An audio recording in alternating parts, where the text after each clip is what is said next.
명태균 씨가 네. 언론 네. 빅스피커들을 시작하겠습니다. 자, 안녕하십니까. 제일 유익한 정보, 제일 재미있는 이야기들을 전해드립니다. 제일 전파사 시작하겠습니다. 김건희 도이치모터스 주가 조작 사건, 검찰은 또 한 번 봐주기 수사의 진면목을 보여줬습니다. 윤석열 대통령과 김건희 여사, 이 두 사람은 집권 2년 반 동안 우리에게 중요한 깨달음을 줬습니다. 최소한 대한민국에서 사기꾼들은 다름 아닌 검찰과 결탁해야 사기를 제대로 칠 수 있다. 이런 아이러니한 이야기까지 나옵니다. 윤석열과 김건희의 조합은 검찰과 사기꾼 결탁이다. 이런 민망한 의혹이 나오지 않도록 명백히 해명을 하든 사죄를 해야 합니다. 이 두 사람은 우리나라에서 검찰 개혁이 왜 필요한지 몸소 보여주고 있습니다. 오늘 전파사에서는 김건희로 귀결되는 명태균 게이트를 한층 더 깊게 파헤치겠습니다.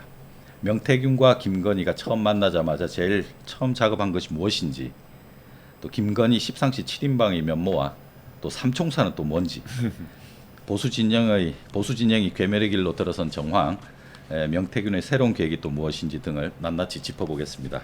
안녕하십니까. 제일전파사 사장 김동현입니다. 전파사 젊은 MC 김다솜 아나운서 나와 계십니다. 네, 안녕하세요. 데이터 읽어주는 아나운서 김다솜입니다. 반갑습니다. 네, 2년도 너무 길다 늘 외치시는 시사 칼럼니스트 김태혁 국장 나오셨습니다. 네, 안녕하십니까. 김태혁입니다. 네, 시무사 현업데스크로 또 정치평론가로 맹활약 중이신 남기창 국장 나와 계십니다. 네, 반갑습니다. 남기창입니다. 네, 오늘 피플앤뉴스 첫 번째 들어가기 전에 공지사항 한 가지 알려드리겠습니다. 멤버십 안내입니다. 네, 멤버십 분들께는 멤버십 회원분들께 새롭게 모시는데요. 우리 방송 후일담 그리고 취재 과정에서 생긴 방송 중에 말씀을 다 드리지 못하는 민감한 내용들, 이런 내용들을 함께 또 나눌 수 있는 그런 멤버들을 이제 함께 모시도록 하겠습니다. 네, 커뮤니티 공간에서 안내를 받으실 수가 있습니다. 그리고 또 하나 또 안내를 또 드려야 되겠습니다. 그 방송 시간을 지금까지는 매주 금요일 8시에서 10시까지, 오후 8시에서 10시까지 했는데 앞으로 29일부터는 그 다음 주는 금요일에 방송이 없고요.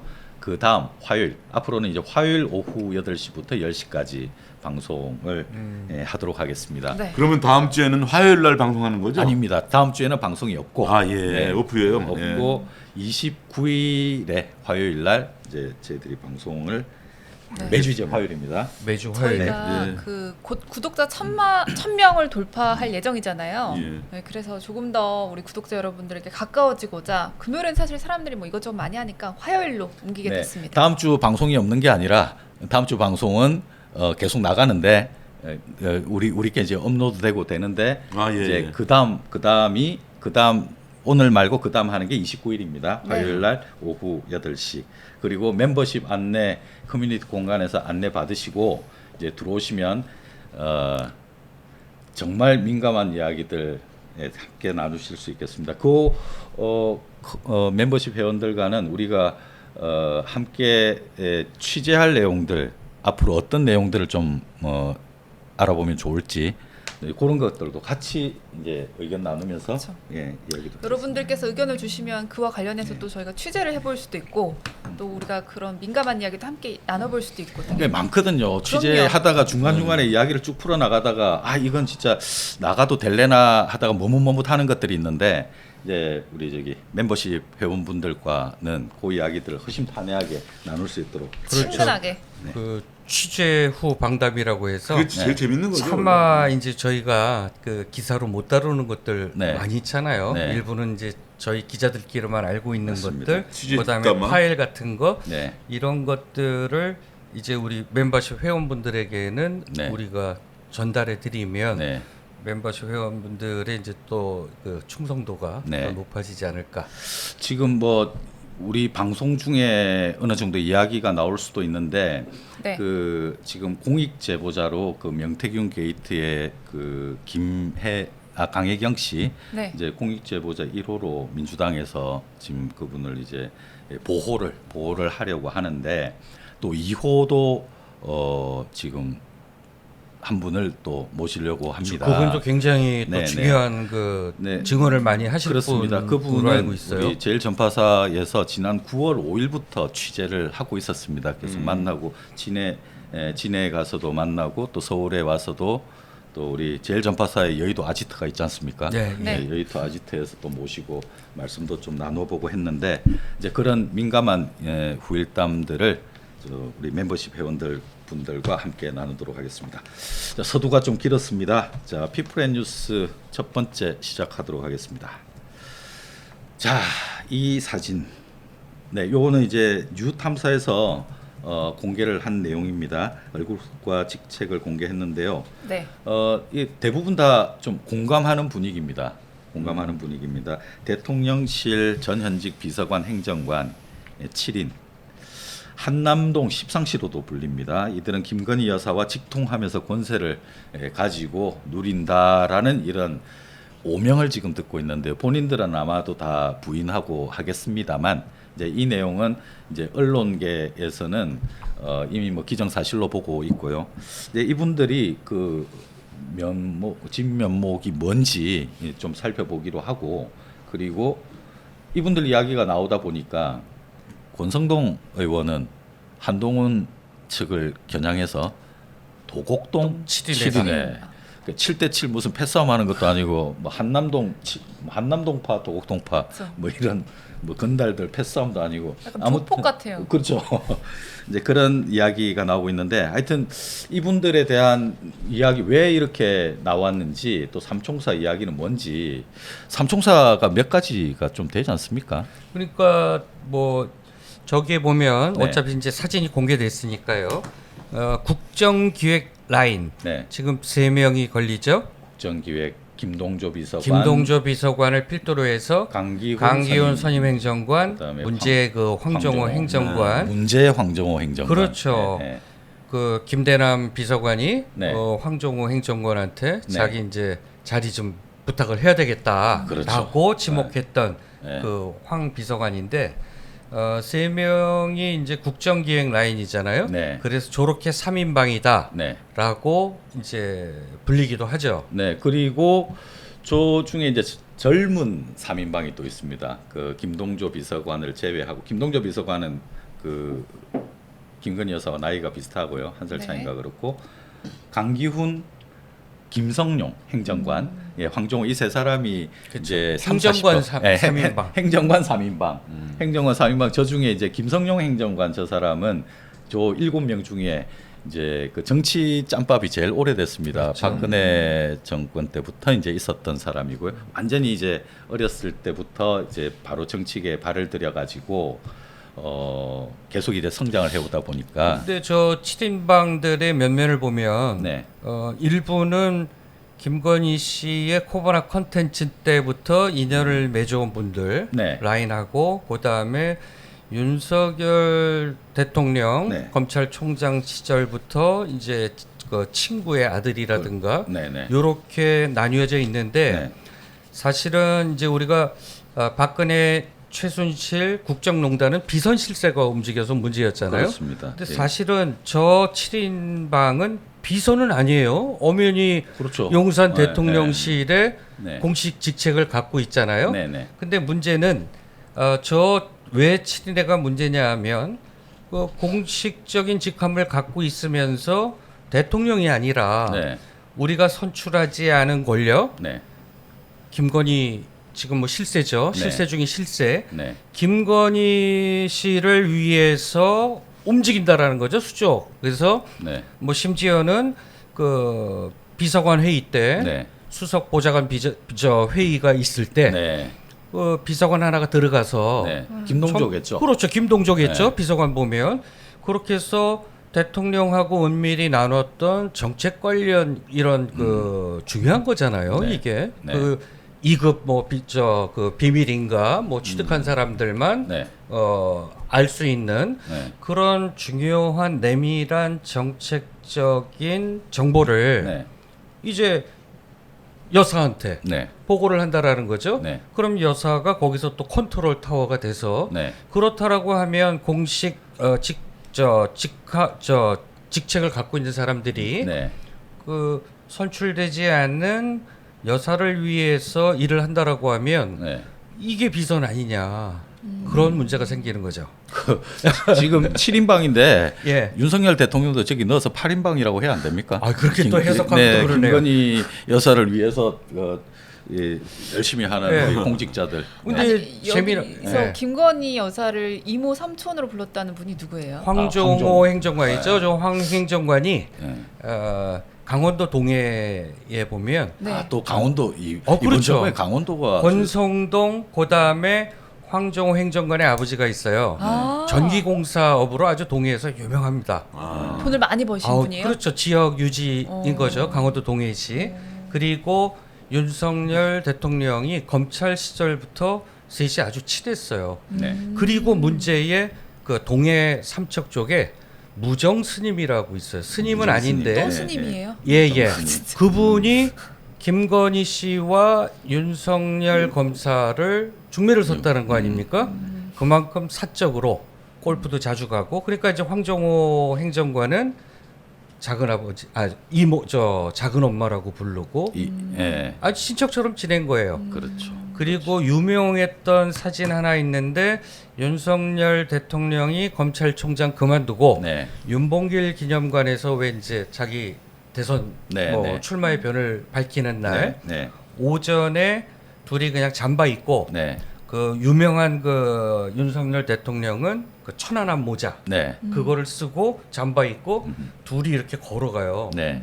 그런데 그 바로 옆에서 보좌하고 있던 사람이 바로 저 황종호 행정관이다. 네. 아, 그리고 또 하나 재미났던 사진이 예전에 이제 총장 부인 시절에 네. 김건희 여사의 각종 의혹이 불거졌을 때 더 팩트라고 하는 예, 이제 예. 언론사가 네. 코바나 컨텐츠가 지하에 있었잖아요. 그 아크로비스타. 사진이 유명하죠. 그렇죠. 그 사진에 보면 김건희 여사가 막 고개 숙이고 카메라를 맞아요. 피해서 그럴 머리도 때 이렇게 머리 이렇게 그래서 잡았던 저 누가 머리를 저렇게 예. 부르냐 막 그랬어. 그 주인공이 바로 저 황종호 행정관이다. 이모의 머리를 눌렀죠. 그렇죠. 그리고 또 이렇게 그렇게 친하다는 거죠. 그러니까 네, 얼굴을 그런 이제 것이나. 가려야 되니까. 황종호 또 재밌는 일화가 있습니다. 진중권 교수가 그 아크로비스타에 잠깐 들락거릴 때가 있었는데 그때 집에서 허드렛 일 하는 몸종인 줄 알았대요. 황종호를 보고. 그리고 남자인데 몸종인 줄 알아요? 그래서 그 어린 친구가 뭐 허드렛 일 하고 옆에서 이렇게 손님들 이렇게 거들고 모시고 하니까 그리고 자기 또 역까지 가는데 차로 또 바래다 주고 이제 몇 차례나 그랬던 친구가 알고 보니까 황종호였다. 근데 네. 제가 며칠 전에 그래서 궁금해서 그 윤석열 대통령하고 아주 지인이잖아요. 네. 같이 산책도 다니시는 분, 네. 같이 아파트에 이제 주민으로서 아 교수님. 예, 교수님인데 교수님. 함 교수님? 함 교수님. 예. 네, 함 교수님. 그래서 네. 자 이렇게 7인회가 있다는데 그들이 인사에도 관여하고 이런 그 설도 있다. 네. 그랬더니 함 교수님은 일단은 팔짝 뛰는 거예요. 네. 어떻게 이제 뭐 그냥 얘기할게요 그대로. 네. 어떻게 종호 같은 애가 어떻게 인사에 관여하냐 그러는데 누구 문제- 같은 애가 인자에 그러니까 관여? 종호 같은- 같은 애가 어떻게 황종호. 어린애인데 네. 그다음에 뭐 어리니까. 강훈이도 뭐 걔가 왜 김건희 여사 라인이냐 네. 윤석열 대통령하고 네. 이제 그렇게 해서 연이 된 건데 네. 근데 문제는 여기서 김건희 여사의 힘이 나오는 거죠. 그러니까 윤석열 대통령 친구의 아들이잖아요. 네. 그런데 김건희 여사를 위해서 충성을 다하잖아요. 네. 그 김건희 여사의 그 카리스마가 네. 그만큼 뛰어나다는 거지. 근데 문제는 인사에 개입하지는 않더라도 네. 정보 라인인 거죠. 우리가 이제 일반 기업도 회장님이나 오너한테 뭐 결제 올릴 때 네. 비서한테 잘 보이잖아요. 지금 네. 회장님 신기 어떠냐 네. 이러면서. 네. 그 문제는 그 김대남 비서관이 이명수 기자랑 통화할 때 자기 그 자리를 황종호한테 부탁한다고 그러잖아요. 맞아요. 직접은 못하는 네. 거예요 여사한테. 맞아요. 그러면 이제 황종호 행정관이 네. 여사한테 직보 라인이 되니까 음. 김대남 비서관 이러저러해서 네. 이혼모한테 물 먹고 네. 또 역할도 많이 했으니까 네. 요번에 좋은 자리 하나 내주죠. 그렇게 해서 참. 이제 인사청탁이 황종호 행정관을 통해서 여사한테 들어가는 거죠. 네. 그러면 이제 실제로 그게 또 이루어지지 않습니까? 그러면 저 7인회의 그 권세가 네. 모든 여사로 가는 길은 7인으로 통한다. 이라고 아니, 하면 굉장한 파워죠. 이 중에 우리 패널 두 분 다 외대 출신이신데 네. 이 중에 한 분이 그 최재혁 홍보기획비서관 이분이 그 61년생인데 그 1년 선배 되지 않습니까? 그러다면 그뭐 나이로만 봐면 그렇게 되겠죠. 예. 제주 MBC 사장 출신인데 저기 제주 홍보기획 네. 최재혁 비서관은 이제 아나운서 출신이죠. 그렇죠. 그래서 아나운서. 발음 우리말 쓰기 뭐 네네. 이렇게 해서 상당히 또 저는 이쪽 민주 진보 진영인 줄 알았어요. 그래서 네. 실제로 우리 그 외대 민주동문회 외대에서 저 학번 정도면은 그 정말 그 유명하신 분들인데 어떻게 십상시에 이름을 올리는 바람에 그 외대 민주동문회에서는 부끄럽다 막 이러는데 뭐 최재혁 비서관 같은 경우는 결정타는 KTV에 있을 때 문제의 이제 맞아요. 황제 공연을 네. 기획을 해서 네. 8천만 원인가 들여갖고 여사를 위한 공연. 여사 한 명을 위한 공연을 대단하죠. 그 정도는 해야 또 이렇게 저 용산 이렇게 들어가나 보여. 이쁨 받을 수 있는 거죠. 예, 7인방에 그 정도는 해야 들어가는 거예요. 그렇죠. 망신스러운 선배네. 김동조 비서관 같은 경우는 2년 사이에 뭐 재산이 한 200억 넘게 그 늘었다면서요. 부분이 되게 좀 이제 관심사가 될 것 같습니다. 깜짝 놀랐어요. 그 얘기 듣고. 이 사람이 그 2022년도에 이제 그 들어갈 때 이제 공직을 시작할 때 그 전에는 그 펀드 전문가였거든요. 네. 공직 생활 시작할 때 이거 신고를 해야 되니까 124억으로 신고가 됐습니다. 그때도 이미 재산이 많았네요. 네, 124억인데 그 재산 중에는 이제 채권하고 주식이 좀 많았어요. 아. 근데 주식, 예, 재테크 전문가. 그 이분 되게 재테크 유명해요. 전문가지. 일단 김동조는 그 주식회사 김동조라고 하는 회사도 이제 운영. 아, 그래요? 했는데 그럼 여사님한테 이쁨을 받을 만하네요. 그러니까 옆에 이제 있을만 하죠. 예. 여사님 또 주식에 진심이신 분이잖아요. 경희대 무역학과 나와가지고요. 예. 오. 71년생이니까 김건희 씨하고 이제 재테크 김건희 구찌를 좀 여사하고 하셨겠어. 삼성자산운용 채권 펀드 매니저 출신이에요. 삼성자산운용. 그럼 브레인이네요. 네, 이분이 근데 올해 공개된 이제 2023년 그러니까 올해 공개됐으니까 작년 거 그때 재산이 320억에 달하는 걸로 알려졌습니다. 그러니까 1년 새 210억 원 정도가 늘었는데 와. 그 1년 새 이 정도 늘었다라고 하면 그 뭐 뒤져보면 뭐 다 그대로 이렇게 나오긴 하겠습니다만 아니 그 정도로 그렇게 재테크에 능하신 비서관이라면 네. 그리고 저분이 또 국정기획 비서관이잖아요. 네. 지금 나라 경제도 어려운데 재테크 신공을 좀 나라 경제에 저분은 저쪽으로 가셔야 되는 거 아니에요? 채권 펀드 기재부 뭐 이런데? 채권 펀드 매니저가 예. 채권 펀드 매니저가 우리나라 국정 기획을 하고 있습니다. 나라 살림 많이 좋아질 것 같아요. 본인 재산만 늘리려 하지 말고 나라 재산을 좀 이렇게 그래요? 기여하는데 또 좀 해야 될 텐데. 한남동 또 이제 재산도 혹시 저렇게 해서 또 이렇게 그 이분이 왜 김건희 여사와 친분이 닿았느냐? 2013년도에 그 코바나 콘텐츠 미술 행사에 이분이 도슨트로 참여를 했습니다. 이분 지금 그 연설도 했었거든요. 그전에 연설 비서관을 했었거든요. 대박미 제주가 그러니까 책을 떴어요. 말을 책을. 엄청 잘하시나 보다. 도슨트까지 했어요? 도슨트도 했고요. 책을 또 많이 썼습니다. 책을.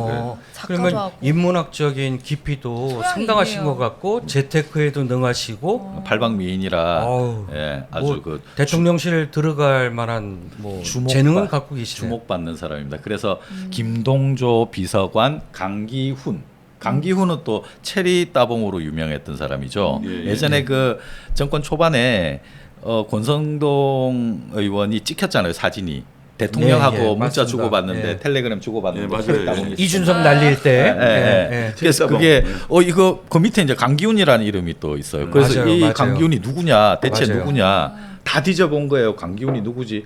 근데 설마 저 사람은 아니겠지. 강기훈이라는 이름이 이제 나왔던 거죠. 이 사람이 또 보통 사람이 아닙니다. 이 사람이 그 전에 당 대표를 했었어요.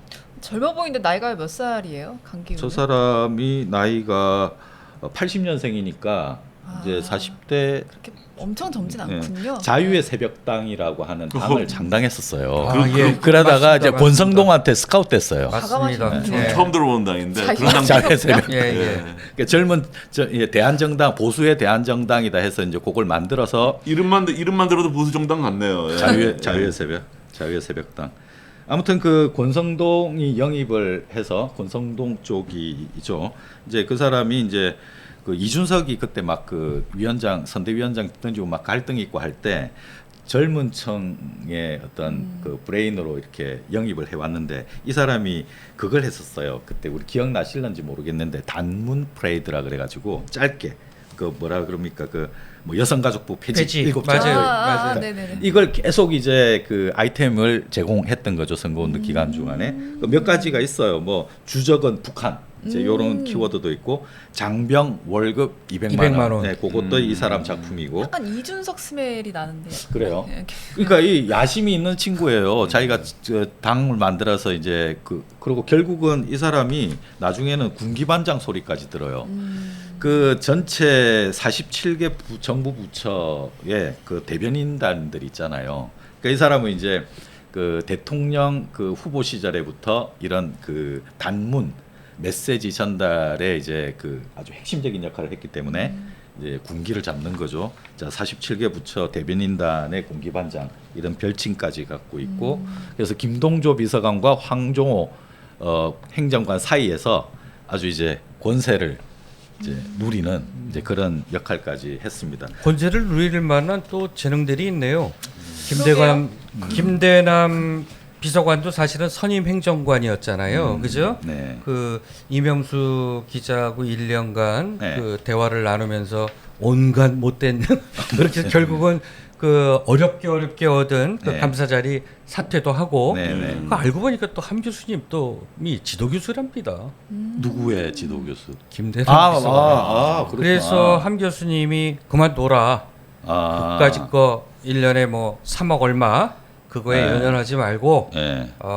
사표를 던져라라고 네. 조언을 하셨대요. 지금 사표 지금 아직 안 3억 되셨죠? 얼마가 사표 얼마? 냈어요. 근데 함 네. 교수님은 근데 재산이 많으세요? 함 교수님? 그러니까 그 아크로비스타 그렇죠. 사시는 거 아니겠어요? 그렇죠. 아니, 근데 아무나 사는 분들은 아크로비스타 아니잖아요. 그 좋은 건 알겠는데 그분은 뭐를 하셔서 그렇게 교수직하고 컨설팅하고 그렇죠. 그분이 대통령학 그 논문 그쪽으로는 또 그러니까 경기대 정치대학원의 이제 교수님이세요. 그러니까 유명한 그 우리 현역 정치인들이 정치대학원이라고 하는 데가 사실은 우리가 학문적 이런 거보다는 그러니까 정책 그다음에 이제 선거 캠페인 그다음에 이제 정치 커뮤니케이션 이런 것들을 이제 많이 이제 할 겁니다. 커리큘럼이. 그래서 실제로 현역 정치인들이 그 경기대 정치대학원에 많이들 다니고 있어요. 그럼 그분은 정치 컨설턴트로 돈을 좀 많이 벌으신 건가요? 학자예요, 사실은. 근데 학자 사실 교수라는 타이틀로는 그렇게 아크로비스타 갈 만한 돈을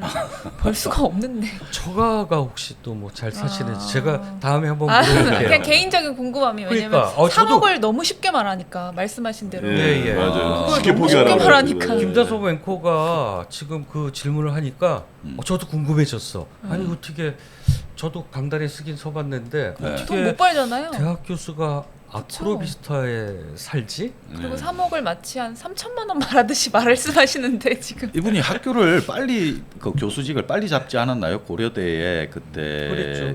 그때 미국에서 공부하고 그 함성덕 교수가 와서 40이 채 되기 전에 그랬죠. 그 고려대로 들어가서 상당히 학계에서는 그 빠른 논문도 케이스네요. 좋은 논문 네, 많이 네. 쓰셨고 그리고 실제 현실적인 정치 감각도 있으세요. 2003년도에 이 사람 기사를 쓴 기억이 나요. 그래요. 네, 대통령학이라고 해가지고 맞습니다. 예. 맞습니다.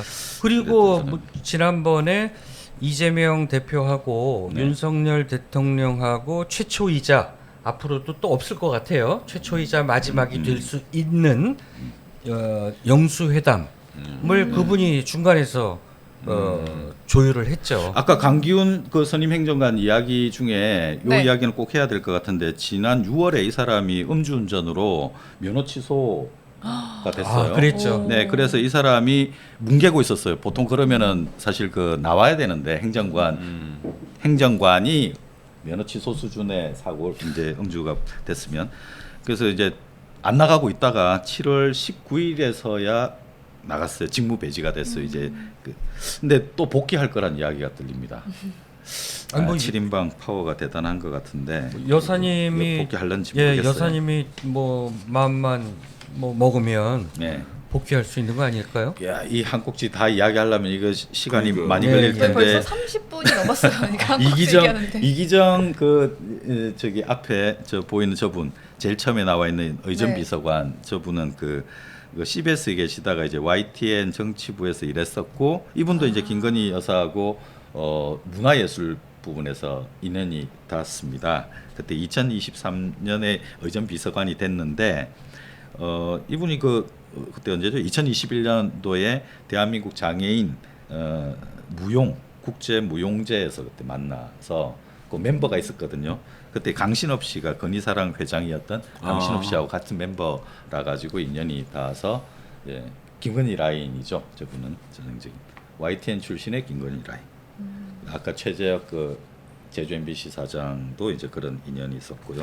이기종 비서관이 혹시 네. 바이든 날리면 네. 그때 그 MBC 이기주 기자가 저 윤석열 네. 대통령이 답변 안 하고 네. 막 이렇게 갔을 때 네. 따져 물었을 네네. 때 그 이기주 기자한테 네. 뭐라고 막 했던 아, 비서관이 예. 이기정 비서관이었던 걸로 저는 기억합니다. 예, 예. 그래서 아니 어떻게 같은 그 기자. YTN 기자 출신이잖아요. 근데 그렇게 기자를 네. 대통령실 출입 기자한테 그 고성을 지르고 막 이랬죠. 네. 그랬던 기억이 나네요. 자, 강훈 전 비서관 지금 뭐 한국관광공사 사장 내정이 돼 있는데 지금 시끄럽다 보니까 지금 브레이크 걸려가지고 뭐 그렇게 있다는 얘기. 조선일보 출신이고요. 다음 코너로 넘어가야 될 것 같습니다. 네. 그러면 결국은 도곡동 7인회는 도곡동 얘기도 7인회, 끌에다가 도곡동 7인회는 불분명해요. 그러니까. 그 실체가 있는지도 모르겠는데 도곡동 7인회 이름이 거론되는 사람 뭐 제가 알기로는 그냥 김경률 씨, 그다음에 진중권 씨, 뭐 두 사람 외에 또 뭐 누가 있나 싶어요. 그러니까 그래서 나는 아까 네. 김다솜 앵커가 뭐 네. 7인회 그러니까 이거 무슨 뭐 조폭들 같다라고 하는데 그래서 저는 그 생각을 했거든요. 도곡동 7인회하고 네. 그 한남동 7인회하고 붙으면 누가 이길까? 저는 그 도곡동 7인회가 이긴다. 어떤 면에서 거기 그래서. 보니까 몇 면이 네. 빅 스피커들이에요. 빅 김경률, 세죠. 그다음에 진중권, 그다음에 김종혁, 전부 이 사람들은 자유롭거든요. 네. 얼마든지 방송 출연해서 얼마든지 스피커를 활용할 수 있는데 저 사람들이 이제 공직자들이라면 말할 수 공직자들이니까 있는 게 나설 수가 없잖아요. 한정이 돼 있죠. 그렇죠? 예. 예. 그래서 저는 여론전이잖아요. 네. 결국은 정치는 프레임 네. 싸움이고 그러면 그리고 도곡동 네, 맞아요. 7인회가 저는 네. 이길 네. 것이다. 그래서 이 싸움은 결국은 국민 여론을 누가 움직이느냐 이거잖아요. 정치라는 것은. 그렇죠. 네. 그래서 저는 아까 김다솜 앵커가 네. 뭐 조폭 같다 그래서 갑자기 그러면 7인회 붙으면 도곡동 7인회가 완성할 것이다. 네. 저는 그렇게 생각해요. 그걸로 빨리 넘어가시죠. 그리고 도곡동 7인회가 더 네. 이렇게 커리어도 좋잖아요, 사실. 그럼요. 비교가 네. 안 되죠. 저기 지금 이분들은 잘 알려지지는 않은 분들이잖아요. 그런데 사실. 실제로는 대통령실의 비서관, 행정관은 네. 출세의 지름길입니다. 그러니까 그렇죠. 죽어라고들 들어가는 거예요. 그러니까 정치를 하려면 나중에 총선을 나오든가 아니면 강훈 비서관 같은 경우는 관광공사 사장으로 내정됐다고 그러잖아요. 네. 네. 공기업 사장으로 가는 자리가 바로 그렇습니다. 대통령실입니다. 그쵸. 그래서 그냥 아무 소리 안 하고 그 그쵸. 정부 여사의 비위를 맞춰가면서 네. 왜 자기 다음에 이제 진로가 결정되잖아요. 그러니까 비애죠 사실. 그 맞습니다. 우리 이야기 나누는 사이에 설동관님이 네.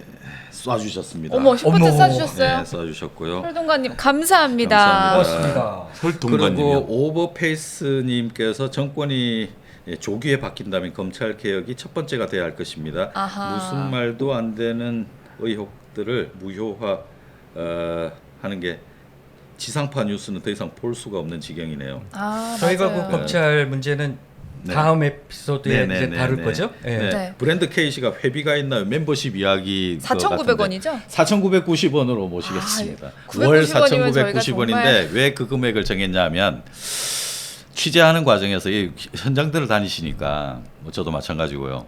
담배 한 갑에 자판기 커피 한 잔 값이면 대충 한 4,990원 되지 않을까? 눈물 없이 못 들을 이제 왜 이게 심파로 가려고 이런 심오한 뜻이. 90원 때문에 이체하기 좀 어렵지 않겠어요? 아유, 그냥 우리 갑자기 무슨 해주시지. 구걸 방송이 됐네.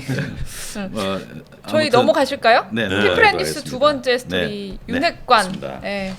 사진 좀 설명해 주시죠. 예, 이 사진은 기억나실는지 모르겠는데 역사의 한 장면이네요. 저 두 분이 나란히 있지 않습니까? 어떤 느낌이 드시는지요? 일단 사진 설명. 저 때만 해도 굉장히 친했잖아요. 그리고 묘하네요. 저기 이종찬 저분의 아들이 저기 윤석열 대통령하고 동창이잖아요. 초등학교. 네, 그래서 개인적으로는 윤석열 대통령이 이종찬 저한테 아버님 했다고 할 때 좋은 사이 좋을 때죠. 네, 예. 지난 광복절 생각하면 저런 시절이 있었나 싶을 텐데 저 사진은 2021년 6월 9일입니다. 6월 9일 저 장소는 서울 중구 남산 예장공원 독립운동가 우당 이회영 선생 기념관 개관식이고요. 이때가 왜 중요하냐?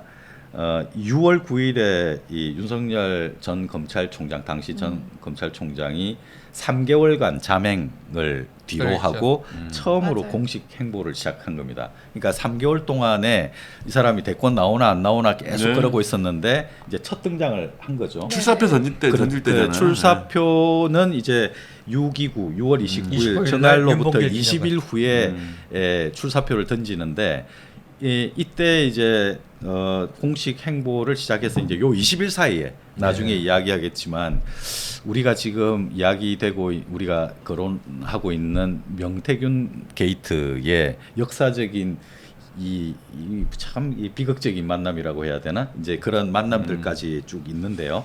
이제 이때 공식 행보를 하고 그리고 바로 그 다음 날인 6월 10일 그 이동훈이라고 하는 조선일보 그 논설위원 하던 사람이 이제 대변인으로 영입됩니다. 그렇죠. 그러니까 맞아요. 윤석열 후보 당시에 이제 후보라고 하기는 그렇습니다만 전 총장이 처음으로 대권과 관련해서 이제 사람을 임명했던 게 이동훈 전 논설위원이었습니다.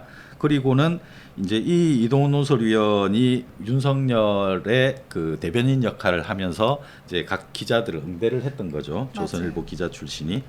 이제 그러고는 바로 이제 이날 그 이동훈 대변인을 딱 영입하자마자 무슨 일이 있었냐면 6월 10일입니다. 공수처가 윤석열을 수사하고 있다는 사실이 이제 알려지기 시작했습니다. 이때 이제 국민의힘에서 윤석열 보호하기 시작하는 거죠. 이제 우리 쪽으로 이제 올 거다라고 생각을 해서 이제 그렇게 이제 하고 지내다가 바로 그 다음 날 이준석이 당 대표로 선출이 됩니다. 그러니까 지금 6월 9일 날 3개월 자맹을 뒤로하고 활동을 재개했고 윤석열이 그리고 그 다음 날 이동훈 대변인을 영입하고 바로 그 다음 날 6월 10일에 이준석이 당 대표로 이제 선출이 되고요. 그리고 6월 15일에 이동훈이 공식 업무를 시작을 합니다. 이제 언론을 상대해서 이 사람이 윤석열이 이제 앞으로 대권 후보로 이제 나설 것이다. 이제 응대를 하다가 6월 18일 그러니까 6월 15일에 공식 업무 시작하고 1, 2, 3, 4 4일째 되는 날 이동훈이 KBS 라디오 인터뷰를 하는 도중에 국민의힘으로 들어가게 되지 않나요? 이제 질문을 하니까 이제 오전 상황입니다. 질문하니까 뭐 아마도 뭐 그렇게 생각하셔도 될 것 같다. 근데 한 2시간 뒤에 좀 성급했던 것 같다. 국민의힘으로 들어가는 건 아직 결정을 이제 할 그 상황은 아니다. 이제 이런 해프닝이 있었습니다. 이날이 금요일이었거든요.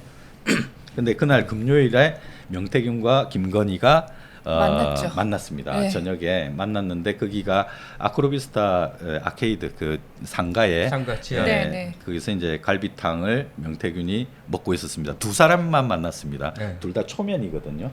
초면에 이제 만나기 전에 밥을 기다리면서 배가 고파서 밥을 먹고 있는데 김건희가 나타났죠. 그때 상황은 좀 이야기 설명을 좀 해주시죠.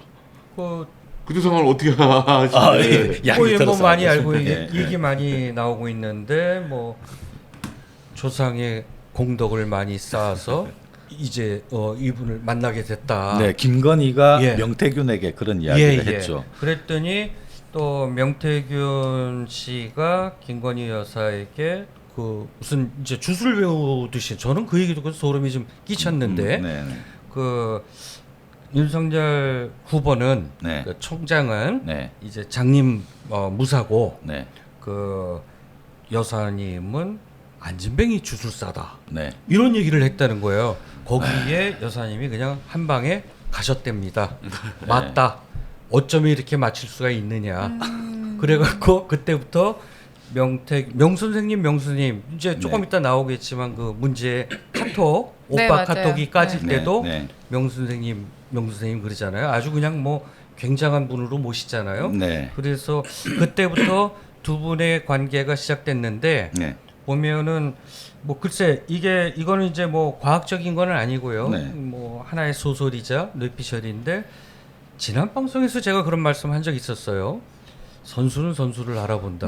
그러니까 약간 그쪽 세계에서는 네. 무속이나 주술의 세계에서는 영매라고 그런데요. 네. 그래서 우리가 흔히들 점을 보러 가잖아요. 네. 우리가 점쟁이라고 그러잖아요. 신 네. 내린 분들한테. 그러면 대가 세 보이는 그 손님한테는 점쟁이가 당신은 못 봐주겠다. 네. 나보다 세다. 네. 기에 눌린답니다. 돌아가라. 그래서 영매 있으면 그들 세계에서는 이게 서열이 매겨진대요. 서열이 얘기죠. 그래서 아마 그 당시에 명태균 씨가 그런 어떤 그쪽 부분에 있어서 네.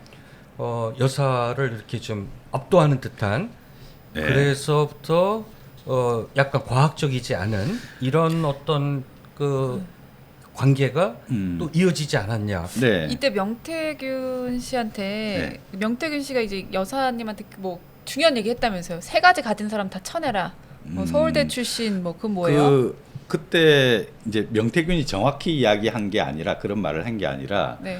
그날 바로 아까 제가 이동훈 그 대변인 전 이제 그 논설위원 이야기를 드렸는데 활동한 지 얼마 안 됐지 않습니까?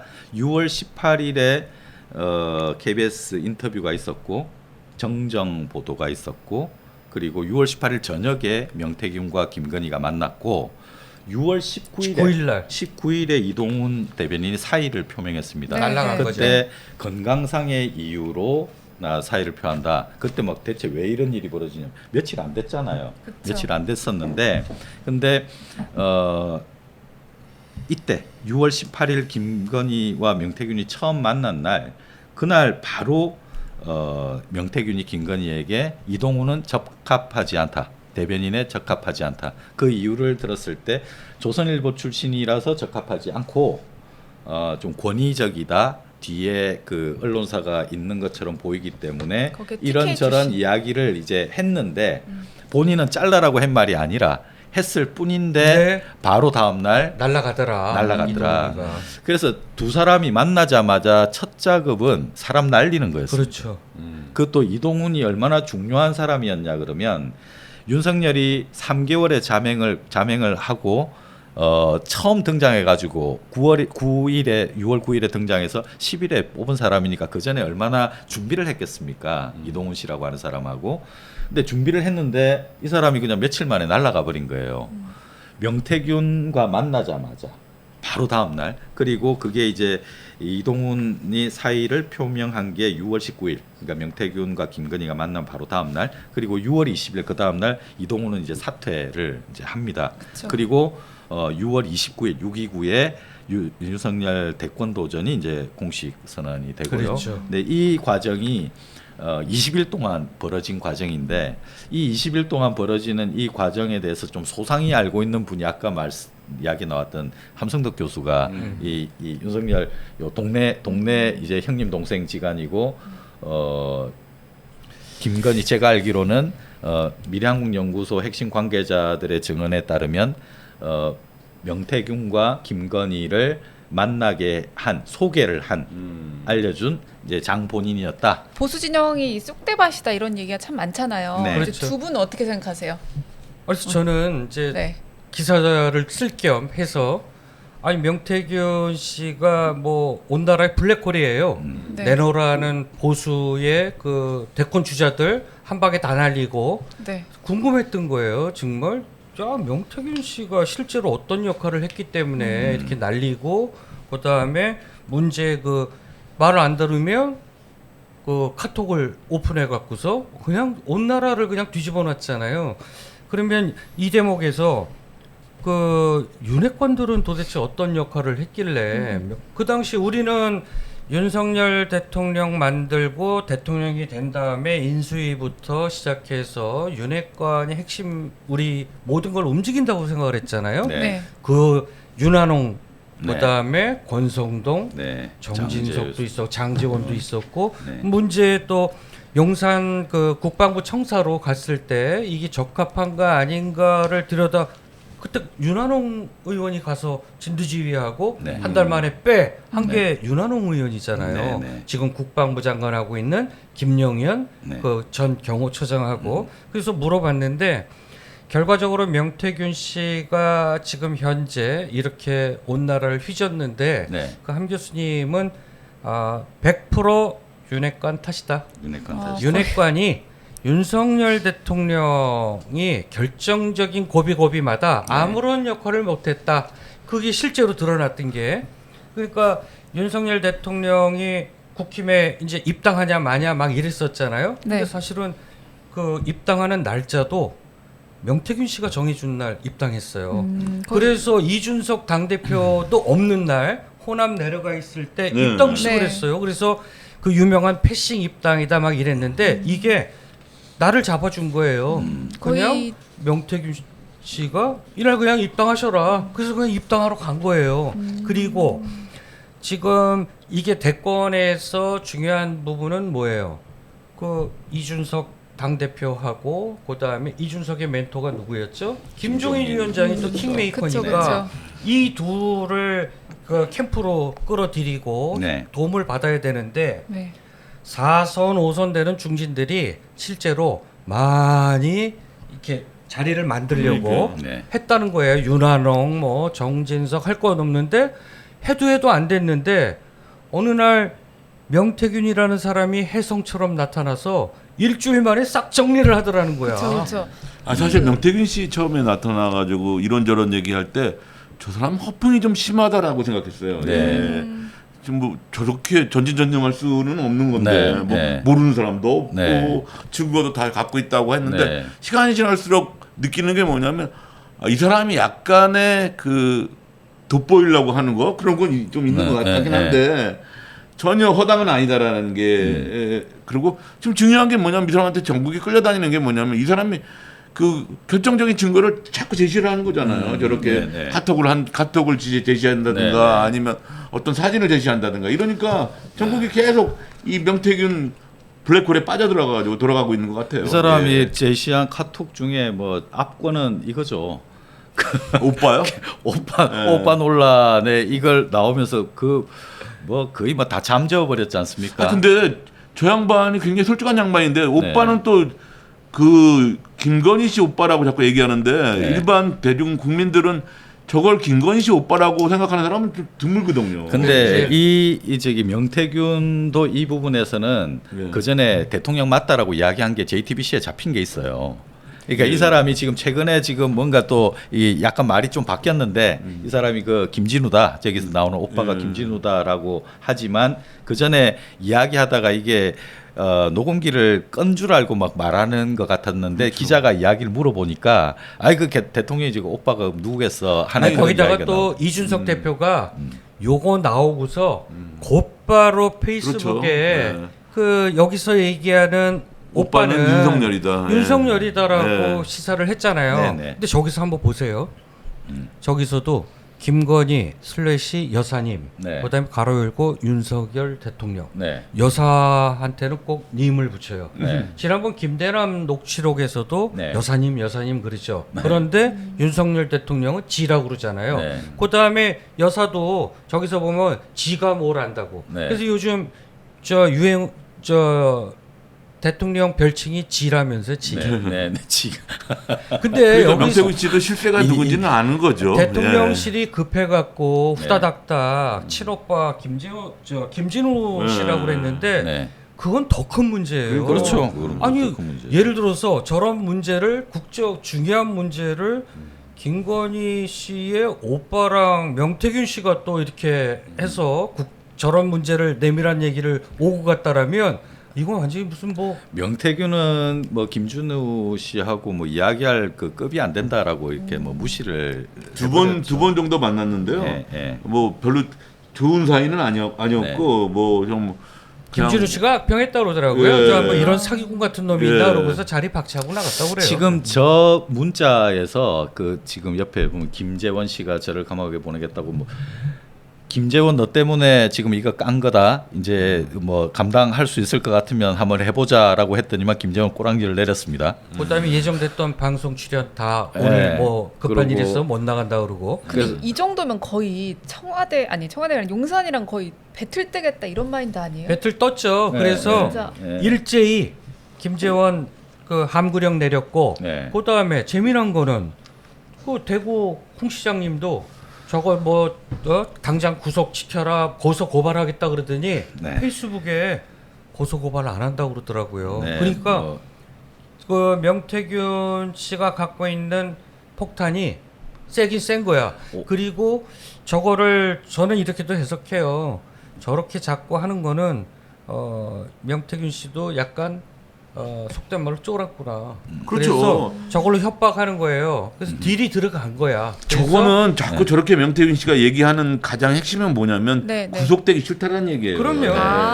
자기는 구속되기 싫으니까 알아서 건드리지 말라라는 그 암시를 계속 주는 거예요. 조용히 해라 이거예요. 그렇죠. 왜냐하면 김재원 씨가 그 명태균하고는 일면식이 거의 없었어요. 거의 없었는데 김재원이 TV에 나와서 약간 저 사람이 이야기할 때 좀 깐죽대는 경향이 있잖아요. 개라고 그랬죠. 그 약을 올려가면서 소리를 짓는 거다. 개라고 하면서 그냥 깜빵에 가라는 식으로 구속 이야기를 했더니만 그때 이제 꼭지가 돈 거죠. 그렇죠. 그래서 좋아, 니 한번 봐. 너 사과할 때까지 내가 끝까지 할게. 한번 해줄게 하고 저걸 꺼내놓은 거예요. 그래서 아마 대통령실이 화들짝 놀라서 일제히 함구령을 내린 거야. 김건희에 대한 이야기인데 사실은 저 안에는 대통령을 엄청 망신 주는 이야기예요. 그리고 이 명태균 씨가 이야기할 때 나 대통령 안 무섭다. 인생 한 번 사는 거. 내가 갈 때까지 가보겠다라고 하는데 대통령을 되게 무시하는 것 같아요. 내가 지난 방송에서도 명태균 씨 상당히 영악한 사람이다. 근데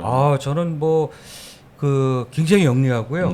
수를 읽는 게 보통 이상인 것 같아요. 그다음에 고도의 심리전을 하는 거예요. 그리고 저걸 또 깠던 이유는 또 한 가지가 있어요. 겁먹은 것도 있지만 그 사실은 중요한 단독 보도들이 막 터져 나왔어요. 이건 자기 범죄 혐의에 관련된 거였거든요. 예를 들면 윤석열 2% 더 나오게 하이소부터 시작해서 그 자기 그 여론조사 비용을 지방 그 선거 나오는 사람들한테 공천원금처럼 받아서 그 돈을 했다라는 것, 이런 자기 개인의 비리가 터져 나오는데 이건 자기 형사처벌과 관계된 거거든요.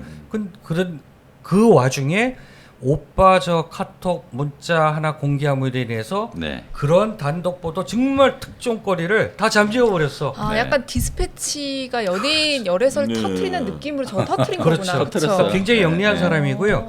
저거 이후로 그 지금 김재원 씨도 아닥하고 있죠. 그다음에 그 홍준표 시장도 가만히 있죠. 그다음에 오세훈 시장 4번 울었다고 했는데 나 그런 적 없다라고 하니까 그 명태균 씨가 뭐라고 한 줄 알아요? 울지는 않았지. 질질 짰지.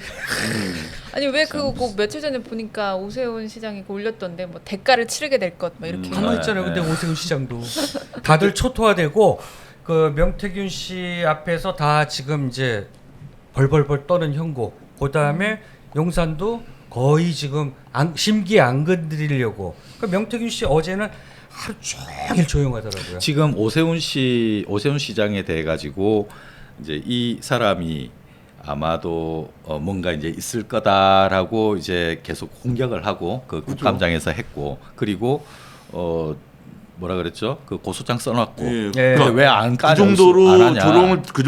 조롱을 당했으면 고소장을 쓰는 게 문제가 아니라 고소를 해야죠 그냥. 해야 되는 게 근데 맞는데. 고소한 사람 아무도 없어요. 고소장을 준비하고 있다. 그거 얘기를 뭐하러 하냐고요 그게. 근데 그 저기 그러니까 캥기는 게 있다는 얘기죠. 네, 관계자에 따르면 그 사람은 여러 사람들 중에 오세훈이 처신을 제일 잘했다고 해요. 그나마 처신을 잘한 이유가 끊었대요. 확전을 안 했어. 끊었대요. 아니 그 전에. 그 전에 관계에서. 그러니까 그 선거 미래학연구소가 이제 선거 돕고 이제 어떻게 저떻게 이제 오세훈이 당 대표가 되기까지 자기가 쭉 정했잖아요. 지난 일요일에 그게 저기 올라왔어요 페이스북에. 내용이 뭐 나는 오세훈을 이렇게 당선시켰다 하면서 이제 쭉 그걸 이제 써놓은 거예요. 그래서 이게 이런 그게 있었구나. 나경원이 진짜 열받을만 하구나 했는데, 근데 오세훈은 그 뒤로 끊었대요. 그리고 협상을 하더라도 본인이 명태균을 만나지 않고 밑에 있는 강아무개 지금 부시장하고 그러면 다 아나? 강아무개 씨를 내세워서 명태균하고 이제 붙여서 이야기하게끔 했던 거죠. 그래서 이제 미래한국연구소 측에서 봤을 때는 오세훈이 처신을 제일 잘했는데 그러면 다른 사람들은 처신을 못한 사람들이 많았던 거죠. 계속 만났다는 이야기예요. 그러니까 지금 저는 이제 원희룡 전 의원에게 좀 주목하고 싶은 부분이 나중에 이야기 되겠지만 그 창원 국가산단 문제 등장하죠. 네, 그때 명태균이 직접 찾아가서 그때는 이제 윤희 대통령이 되고 난 다음의 이야기거든요. 오세훈은 지금 약과다 이거예요. 오세훈이 지금 망신당하고 서로 이제 뭐가 있었냐 저랬냐 울고 불고 질질 짜든 말았든 그거는 법적으로 아무 문제가 없고 망신만 당하는 거고요. 얼마나 더 뭐 김진태 이야기도 있고 뭐 박한수 이야기도 있고 각종 선거에 이제 관여 안 된 사람 25명의 국회의원들이 비즈니스를 같이 했다고 하니 얼마나 많은 파일들이 지금 있겠습니까? 보면은 그 명태균 씨가 김건희 여사하고 한 조가 돼갖고 윤핵관들을 다 쳐낸 거예요. 지금 윤핵관 뉴스 나와요? 윤핵관들이 지금 잠잠해졌어요. 이 싸움에서 윤핵관은 지금 현재 존재 자체가 없어졌어요. 그나마 권성동 혼자 뭐 이야기를 하는데 그건 아마 뭐 강원도 대표 주자로 이야기하는 것 같기도 하고요. 아니 뭐 정진석 대통령 비서도 명태균 씨가 전화 안 받는다고 문자로 너 뭐 이렇게 악담을 그냥 메시지로 보냈는데 정진석 비서도 대통령 비서실장도 아닥하고 있는 거예요. 그리고 이게 지금 보수가 쑥대밭이 됐다라고 하는 그 이야기를 이 사람이 지금 여기 글 써놓은 거 보면 좀 대충 보이긴 하는데 뭐 보수는 건달, 진보는 양아치, 보수는 멍청하고 진보는 사악하다. 그러면서 십상시 같은 보수 패널들아 공적 대화도 공개할까 멍청한 놈들. 피하 구별도 못하나 굉장히 이제 조롱하지 않습니까? 그리고 급이 굉장히 낮고 뭔가 되게 멍청하다라고 하는 이야기를 지금 하고 있으면서 이 말이 우리 아까 김다솜 아나운서가 이야기했던 대로 쑥대밭을 만들기 시작한 거예요. 저는 사실 이 보수냐 진보냐를 떠나서 그 어휘 선택이 여의도가 너무 세요. 그래서 약간 뭐라고 해야 되지? 그러니까 그 정치 성향을 떠나서 너무 저급하다고 느껴질 때가 많고 아까 진중권 씨도 그랬잖아요. 나는 뭐 아까 그분 보고 뭐 나는 몸종인 줄 알았는데 요즘 같은 세상에 사실 그렇잖아요. 누가 몸종이라는 단어를 현실에서 써요. 그것도 남자한테. 그것도 남자한테. 그니까 허드렛 여사는 몸종인 줄 알았다. 그냥 뭐 일하는 사람인 줄 알았다. 아니면 도와주는 젊은 애인 줄 알았다. 뭐 이 정도도 아니고 막 몸종 이런 말 쓰고 여기도 보면 무슨 그렇죠. 워딩 하나하나가 다 너무 그죠? 그러니까 이게 근데 제가 봤을 때는 보수 진보냐를 떠나서 그냥 정치가 왜 우리가 가끔 이걸 생각해 볼 필요가 있는 게 왜 정치가 젊은이들한테 외면당할까? 요새 젊은 친구들이 뭐 말을 되게 뭐 줄임말 쓰고 못되게 하는 것 같지만 사실 또 그렇지 않거든요. 생각보다 욕 잘 안 해요 현실에서.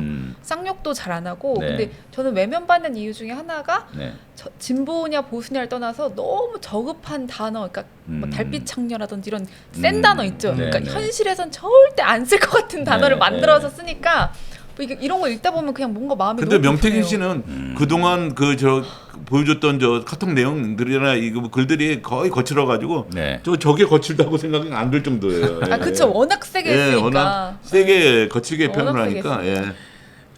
이게 우리 저기 뭐 명태균 플러스 김건희가 지금 보수 다 이제 사실은 쑥대밭을 만들고 있다. 이 두 뚜엣이 그 보수 진영이라고 하는 그나마 남아 있던 이 그 어떤 자존심이라든가 이걸 다 지금 송두리째 다 지금 보수 뒤흔들고 붕괴, 있는 상황. 보수 괴멸. 괴멸. 예, 그 여사하고 명태균 씨 이 조가 네. 일제히 나타나서 윤핵관을 제거하더니 네. 그 다음은 보수 진영마저 완전 히 초토화시키면서 네. 야, 그 차기 그 보수의 그 대권 주자가 누구일까 거의 남아나지가 않았어요 지금. 나올 만한 후보군들을. 저 사진에 있는 김건희 여사가 차기 대권을 꿈꿨다라는 이야기도 나오고 있는 뭐 상황입니다. 상당히 많죠. 네. 네. 근데 지난번에 저거 방송에서 우리가 여기 이명수 기자가 찍은 거잖아요. 그러면 그때 저 김건희 여사가 허리춤에 손 놓고 저거 뭐 하는 거지 이랬잖아요. 나중에 후문에 들리니까 저게 그 편의점이었는데 와인 프로모션을 하고 있었답니다. 그래서 와인을 유심히 보고 있었대요. 저게 와인 진열장이었대요. 저 사진을 왜 올렸나 그러면 우리 저기 보수 괴멸이라고 하는 사실은 저기 충격적인 사진입니다. 저 상황 아시잖아요. 우리 그때 이야기했었지만 저때가 지금 명절 연휴 기간입니다. 맞아요. 예, 새벽에 이제 나와서 이제 수행원들 끌고 새벽 1시 반인가 나왔던. 그리고는 전날 마포대교 가서 사진 찍었고요. 저녁에 그랬죠. 퇴근 시간에 가가지고 사진 찍고 6월 저기 언제입니까? 그때가 9월 10일 날 전날 하루 있었던 김건희가 보여준 새벽과 저녁의 모습이 우리나라 보수 진영을 뒤흔들고 있는 그 실상의 모습이죠. 국정 개입하고 그다음에 나 마음대로 내 아무렇게나 나는 권력이다 하는 그런 나멋대로의 행동 스타일이 저기에 그냥 그대로 드러난 거죠. 참 이 모습이 그날 저녁입니다. 예, 퇴근 시간에 통제를 했고 그 통제하는데 왜 하필 저 시간이었느냐. 그 사진 찍기 좋은 딱 타이밍을 그대로 잡아가지고 화보 찍은 거죠. 누가 딱 봐도 연출된 사진이 석양이 노을이 지면서 그 자연광으로 조 시간대가 그 이른바 이제 조명빨 받는다고 그러잖아요. 노출이라든가 이런 거 했을 때 그 시간을 딱 또 타이밍을 맞춰서 자연대한 거예요. 더 이상 보수가 부끄러워서 이제 얼굴을 들고 다닐 수 없다라고 이야기할 정도의. 저 뒤에 있는 사람 혹시 아시는지 모르겠는데 누구예요? 예, 저기 부속실장입니다. 제2부속실장 권순칠 부속실장인데 정말 힘들어 하거든요. 지금 뭐 제2부속실 만들려고 그랬는데 뭐 인원이 너무 많아서 뭐 빨리 세팅이 안 된다라고 얘기할 정도잖아요. 부속실이 무슨 뭐 인원이 많을 필요가 없는데 핑계고. 전부 여사 라인에 쓰려고 하는 거고요. 그만큼 사람이 많다라는 거고. 그리고 처음에 대통령실 2층, 5층 같이 번갈아 가면서 꾸민다고 그랬잖아요. 지금 6층에 같이 있겠다라고 하는데요. 그렇죠. 그러니까 실제로 국정을 그러니까 참 나는 윤석열 대통령이 아까 그 초기에 그 이회영 그 사진 그때만 해도 이제 뭐 보수 진영에서는 아마 기대도 좀 컸을 거예요. 공정과 정의의 화신이 이렇게 한 줄 알았는데 지금은 저 카톡에도 나와 있지만 메시지에도 나와 있지만 부인의 컨트롤 없이는 아무 일도 못하는. 제2부속실을 저렇게 지금 한다라고 만들어 놓고 올 초에 사실 그 공약을 했잖아요. 어쩔 수 없이 김건희 사고가 하도 많다 보니까 부속실 마지못해 이제 만들겠다 해놓고 시민사회 수석실에서 이제 권순칠 비서관을 데려다가 부속실장을 앉혔거든요. 그러니까 이제 총 인원이 부속실이 한 9명 정도가 이렇게 티오가 나요. 근데 기존에 부속실이 아닌 그냥 자기 수행, 김건희 수행자가 한 4명 정도가 되고 부속실이 이렇게 오니까 두 갈래로 나뉘잖아요. 그쵸. 원래 하던 팀, 그 코바나 콘텐츠 뭐 관련해서 뭐 팀, 그 다음에 이제 공적으로 이제 들어온 팀. 근데 붕 떠 있어요. 부속실장이 되게 뻘쭘한 상태인 걸로 알고 있어요. 그러니까 저때 이제 끌려가가지고 저 친구가 저 이제 부속실장이 되게 합리적 일을 정말 잘해요. 착실하게 잘하고 제가 알기로도 지난 대선 때 그 부대변인 캠프에서 일 제일 잘하고 착실하게 했던 성실해 보이시네요. 또 되게 글을 정말 잘 쓰는 근데 진짜 뭐 후배지만은 너무 잘 일을 잘하는 착실하게 잘하는 친구인데 저기 이제 끌려가가지고 속으로 이 저 친구한테 말은 제대로 못했지만 이게 순장조 아닌가 이거 큰일 났다. 부역 아니에요? 부역? 근데 지금 얼마나 지금 힘들겠습니까? 붕 떠가지고. 그러니까 저런 모습들 보면서 우리 저기 그 명태균 김건희 지금 명태균과 관련해서 여러 가지 데이터들 좀 한번 살펴보도록.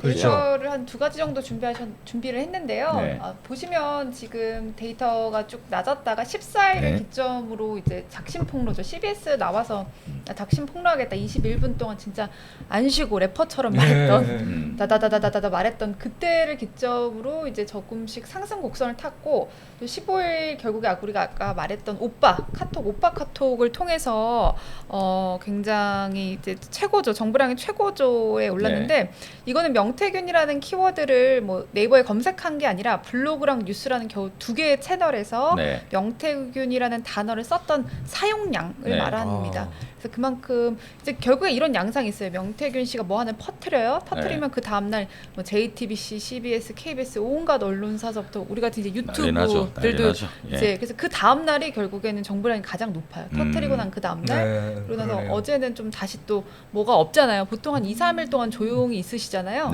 그럼 다시 또 하향 곡선 타요.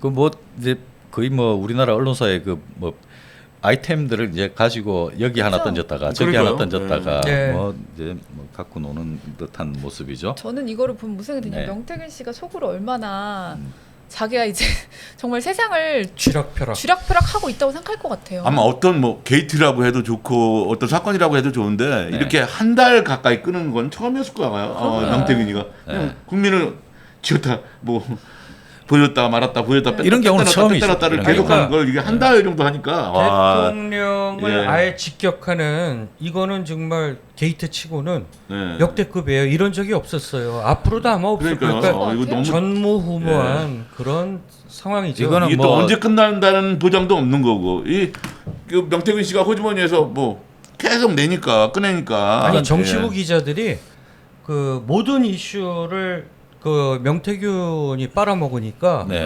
실제로 명태균 씨 페이스북 수시로 들어가서 봐야 된다는 거예요. 왜 놓칠까봐. 그러니까 명태균 씨로 인해서 쏟아져 나오는 그 이슈들이 너무 많다 보니까 실제로 저도 지금 뭐 현장에서 뭐 칼럼도 쓰고 기자들 뭐 기사 출고도 해야 되고 이러는데 사실 정신이 없습니다. 야, 명태균 참 대단합니다. 명태균 또 빅데이터 하나 더 보시죠. 네, 이거 명태균이라는 단어와 관련된 연관 단어인데요. 연관 키워드 보시면 이것도 마찬가지입니다. 지난 일주일간의 지난 일주일 데이터인데요. 동안. 우리가 이제 아까 말씀드렸던 오빠 있고요. 그 나머지는 여론조사로 계속해서 뭐 이제 조작을 했기 때문에 여론조사가 많이 나오고 기자라는 단어도 나오고 한동훈. 근데 지금 이제 명태균 씨가 윤핵관을 싹 다 물리쳤기 때문에 결국에 남은 분은 한동훈밖에 없지 않나요? 물리쳤다라는 표현이 맞는 것 같아요. 그 존재감들이 이제 없어지고 한동훈이 지난 잠시 있다가 우리 저기 김태국 부장님 또 정리를 좀 해주시겠습니다만은 지난 재보궐 선거 이후에 한동훈이 타이밍상 윤핵관은 명태균하고 김건희가 다 없애면서 보수를 그냥 쑥대밭을 만들었는데 한동훈이 새싹처럼 또 이렇게 기회를 또 맞아 가고 있습니다. 그런 상황이 지금 되고 있고. 명태균이가 관련 없는 사람? 그럼 뭐 한동훈이가 관련 없게 왜 그때 명태균이 관심사에 한동훈이가 없었으니까 그죠? 둘 다 관심이 없는 거예요. 서로 관심이 없어요. 근데 명태균한테는 한동훈이 철천지 원수 같은 사람이겠죠. 왜냐하면 자기의 계획을 다 엎어버린 첫 번째 원인이 되니까. 한동훈은 전혀 생각이 명태균은 뭐 그래서 그런지 오늘 한국갤럽이 이제 3주 만에 조사해서 지지율 오늘 데이터가 나왔는데 윤석열 대통령은 1% 빠졌어요. 3주에 비해서 22% 지지율이 나왔는데 지지율 부정적인 영향을 미친 게 그동안은 의대 정원 문제였잖아요. 지금은 이제 김건희 리스크로 인해서 부정률이 올라갔고요. 또 하나는 재미난 게 김건희 특검법 도입 필요성에 대해서 유권자의 63%가 찬성하고 있고 김건희 여사 공개 활동을 자제해야 한다라고 네. 하는 게 무려 67%입니다. 네. 근데 굉장히 재미있는 게 아까 그 사진도 봤지만 네. 네. 김건희 씨가 이슈가 막 불거지면 딱 잠수 타요. 네. 그러다가 어느 정도 회복될 것 같으면 또 당당히 나와서 저렇게 마포대교 같은 저런 정말 희귀먹직한 그 사진을 올리고 네. 그래서 저는 김다솜 앵커는 그 예전에 고전적인 그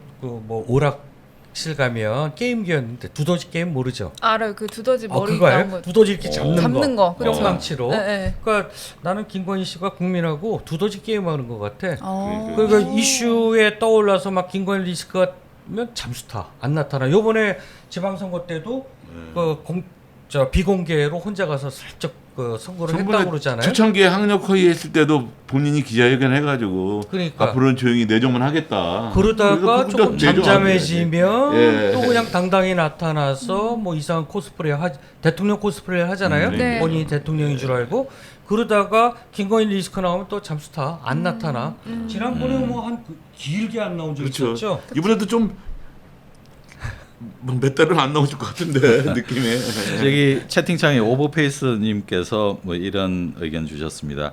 대통령실에 불리한 이야기가 나오면 네이버의 기사 탑이 걸리고 대통령실은 번복해서 변명을 하고 네. 또 번복 기사가 나오고 개피곤하고 중간 절차 다 뭉갤 수 있는 분, 그러니까 명태균이 모든 게 거기서 이제 시작인 듯하고 이제 의견을 주셨습니다. 잘 보셨네. 예. 되게 통찰력 있으신 분 예, 같아요. 그러시네요. 오버페이스님이. 네. 그렇습니다. 자, 그러면 시간이 지금 막 계속 가고 있는데 다음 사진 보시겠습니다.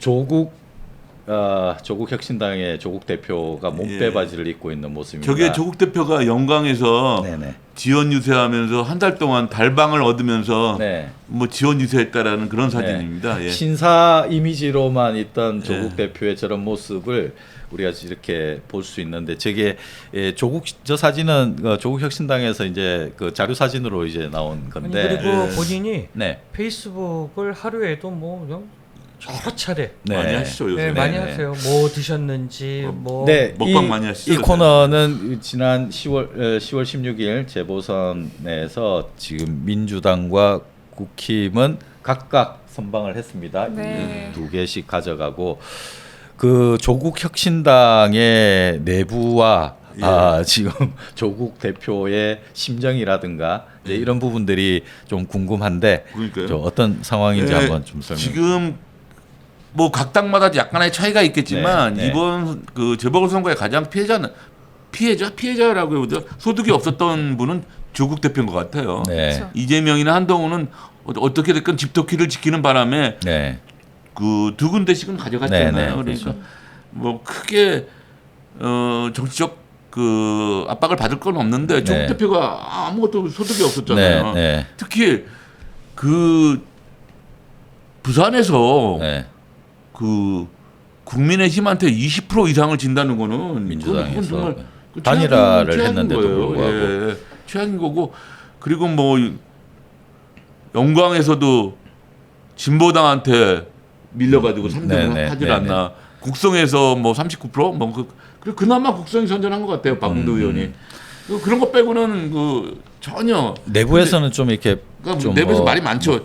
특히 그 황현선 사무총장이라고 있는데 황현선 네, 사무총장인데 네. 이 양반 원래 민주당에 네, 민주당에 있다가 올해 3월달에 이쪽으로 왔을 거예요 아마. 네. 그 저기 뭐야 국회의원 선거 나갔다가 컷오프 당해가지고 이쪽으로 네, 온 거라고 네, 네, 했는데 이 양반이 요새 계속 그 말로 그 화제가 되고 있는데 호남의 국민의힘 뭐 예, 이야기했던 분이 호남의 국민의힘 그래가지고 네, 네, 뭐 네. 저기 뭐야 그 민주당에서 당장 사퇴하라고 막 난리 떨던 사람 중에 하나고 네. 또 최근에는 이 양반이 이렇게 얘기하더라고요. 그 부산이 20% 이상 진 거는 네.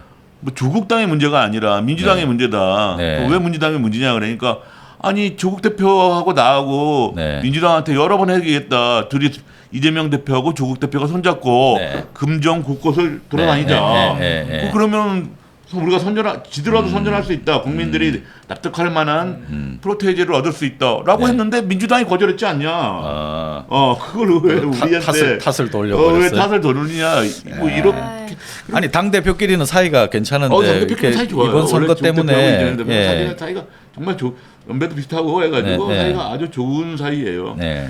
근데 이 황현선 이 양반이 계속적으로 문제가 되는 게 뭐냐면 지난 16일날 조용호 전 정무실장이 갑작스럽게 사퇴했어요. 16일이면 며칠 안 됐죠. 최근이네요. 이 조용호라는 사람이 선거한 날입니까? 그럼 16일이면 선거 날이에요. 이 조용호라는 사람이 조국 혁신당 창당할 때 3인방 중에 하나예요. 근데 왜? 아주 그 역할을 많이 한 사람인데, 근데 뭐 구체적인 얘기는 안 나오는데 제가 좀 취재해본 결과 이 황인선 이 양반하고 부닥치는 것 같아요. 누가? 황인선 이 양반하고 많이 비서실장하고 사무총장하고 부닥친다. 이 양반이 많이 부닥치는 것 같더라고요. 이번 선거 때문에 그랬습니까? 아니야. 그 황현선 이분은 사무총장 이분은 그 민주당을 별로 그렇게 좋은 시각으로 보지를 않아요. 민주당에서 직책 맡고 일을 했었잖아요. 근데 컷오프 당해서 그러는지 몰라도 호남의 국민의 힘이라고 그 컷오프가 참 않나. 민주당과의 관계 설정이 이 양반하고는 어렵다고 보는 거예요. 그래가지고 여러 번 그 주위 분들이 이런 식으로 민주당하고 설정이 어려우면 우리 당으로서는 좀 존재하기 어렵다.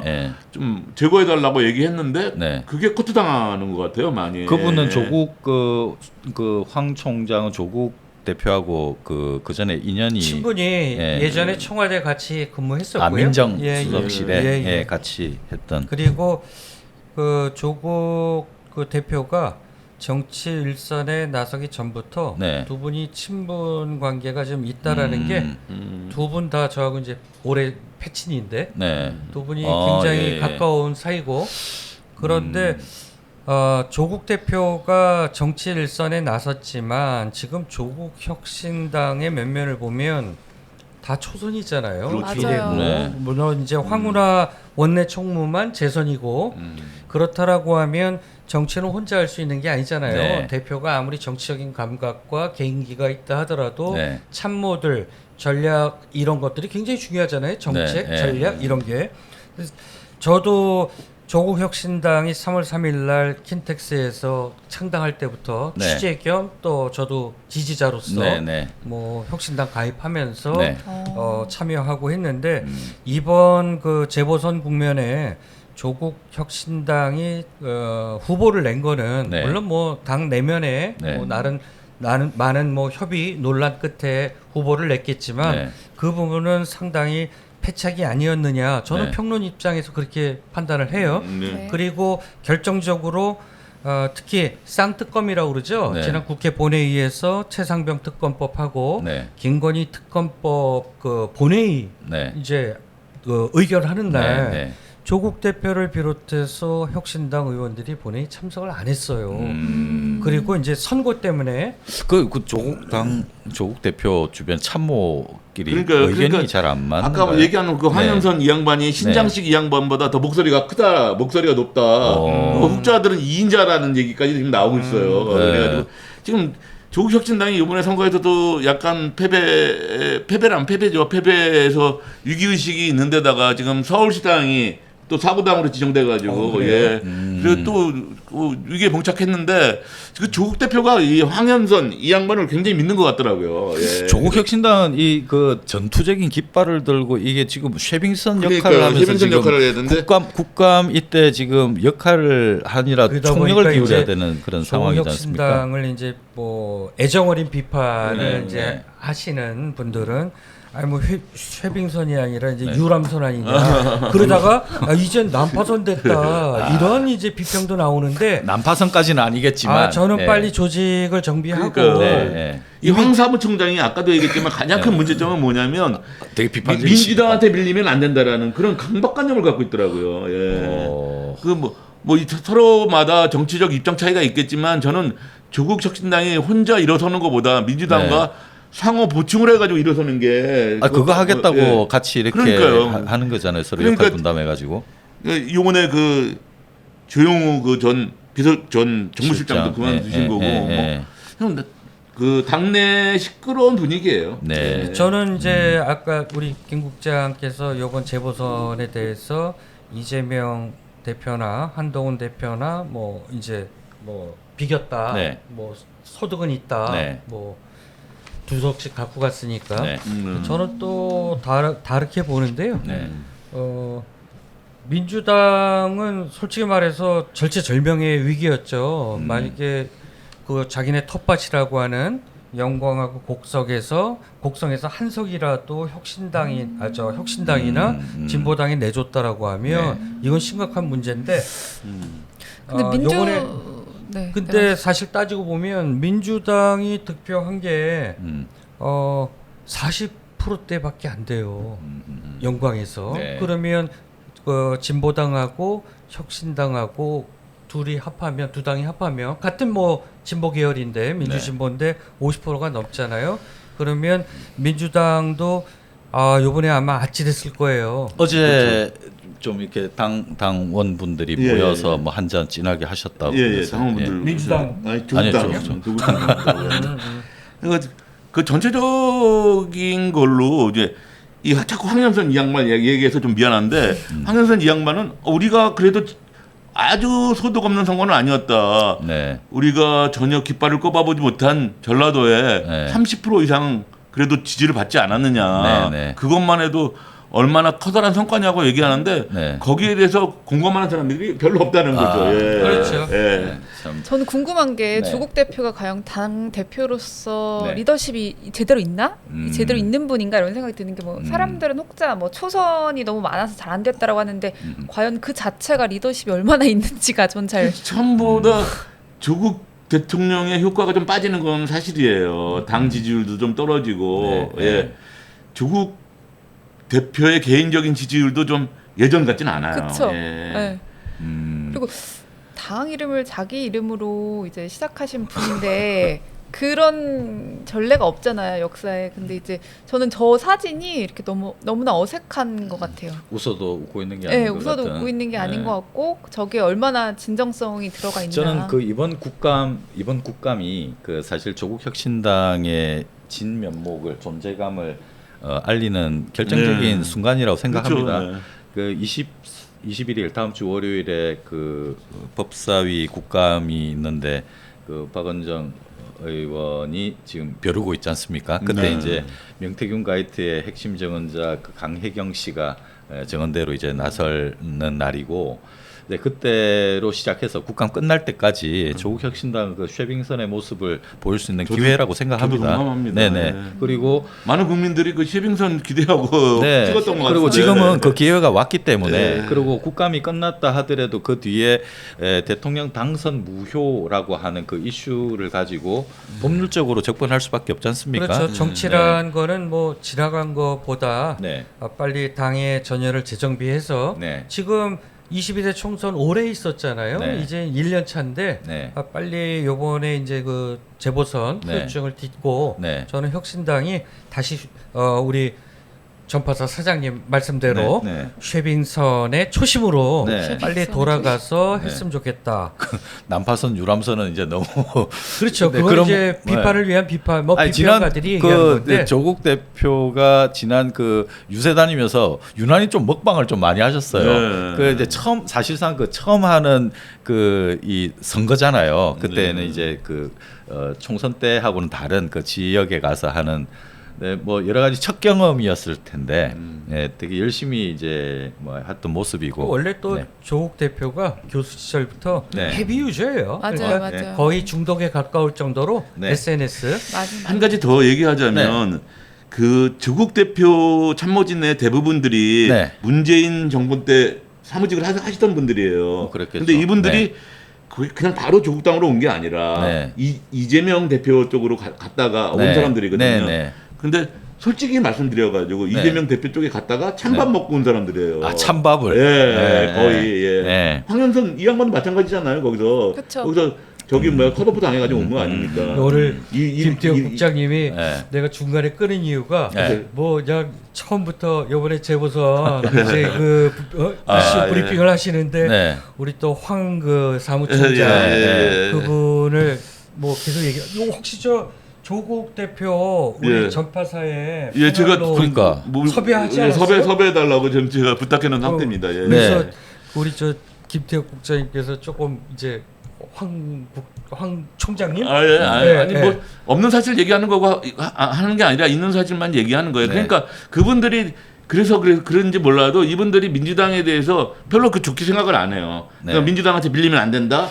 뭐 협력도 뭐 그런 식으로 얘기하고 예. 조만간 이 자리에 조국 대표님 모시고 앞으로 저도 사적으로 할 얘기가 참 만나면 뒷글이 있다고 그랬잖아요. 사연이 또 깊은 사연이 있어서 조국 대표님 모시고 빠른 시일 내에 모시고 오겠습니다. 예. 이 정권을 어떻게 종식시킬 것인지 작전 계획을 좀 들어보도록 하겠습니다. 그리고 다음 코너 넘어가겠는데요. 가기 전에 우리 아까 멤버십 말씀드렸는데 지금 오늘 이야기도 지금 쭉 이렇게 좀 진행하면서 이렇게 그 이야기가 길어지는 부분도 있고 가다가 좀 끊기는 부분도 있는데 그 취재 현장에서 이제 얻은 민감한 이야기들 방송에 다 나눌 수 없는 이야기들이 많이 있습니다. 그런 이야기들을 우리 멤버십 회원분들과 함께 앞으로 더 깊은 이야기 나누고 또 다음 취재 방향 어떤 걸 또 하면 좋을지 아이템도 같이 상의하는 그런 자리로 멤버십 자리를 마련하겠습니다. 취재 미션도 주시면 좋고 그다음에 저희가 뭐 취재하다 보면 이제 할 수 없이 본의 아니게 녹취를 많이 하잖아요. 그런 부분 우리 저 같은 멤버십 방에서는 저 같은 경우에는 어제 술 먹으면서 들었던 재밌는 얘기들이 너무너무 많은데 지금 여기서 막 하기는 약간 막다 민망한 것들이 있거든요. 저도 그거를 풀어놓겠습니다. 뭐 계속 그 전에 말씀드렸습니다만 미래한국연구소의 그 소장 명의 대표인 그 김 아무개 소장님을 계속 이제 그 뭐 9월 5일부터 인터뷰하고 창원에 가서 만나고 또 서울에서도 뵙고 계속 그 소통을 하는데 어제 저녁에도 이야기하고 하는데 다 이야기를 방송에서 하지 못하는 부분이 있습니다. 이분이 지금 언론에 지금 나오지 않고 그 스픽스에 얼마 전에 잠깐 이제 얼굴하고 이제 모자이크 처리하고 음성 변조하고 해가지고 그때는 이제 강혜경 씨를 스픽스에서 이제 그 하고 난 다음에 인터뷰하고 난 다음에 그 공익 제보자로 이렇게 민주당이 보호를 하면서 이제 대접을 하겠다라고 하는 그게 이제 고마워가지고 강혜경 씨 말고 다른 분이 또 있다라는 거죠. 네네 그분이 이제 김모 소장이 남자겠네요. 이제 남자입니다. 그분은 보니까 그분 진짜 피해자이신데 그분은 그 사실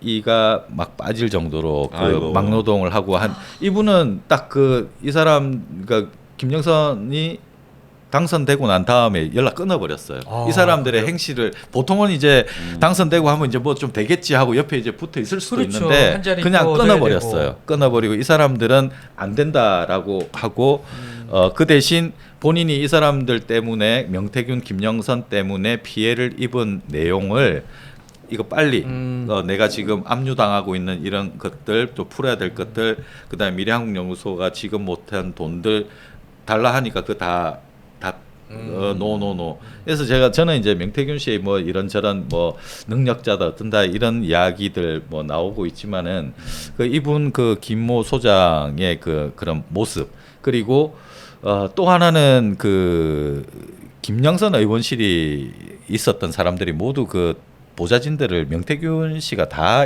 임명을 했거든요.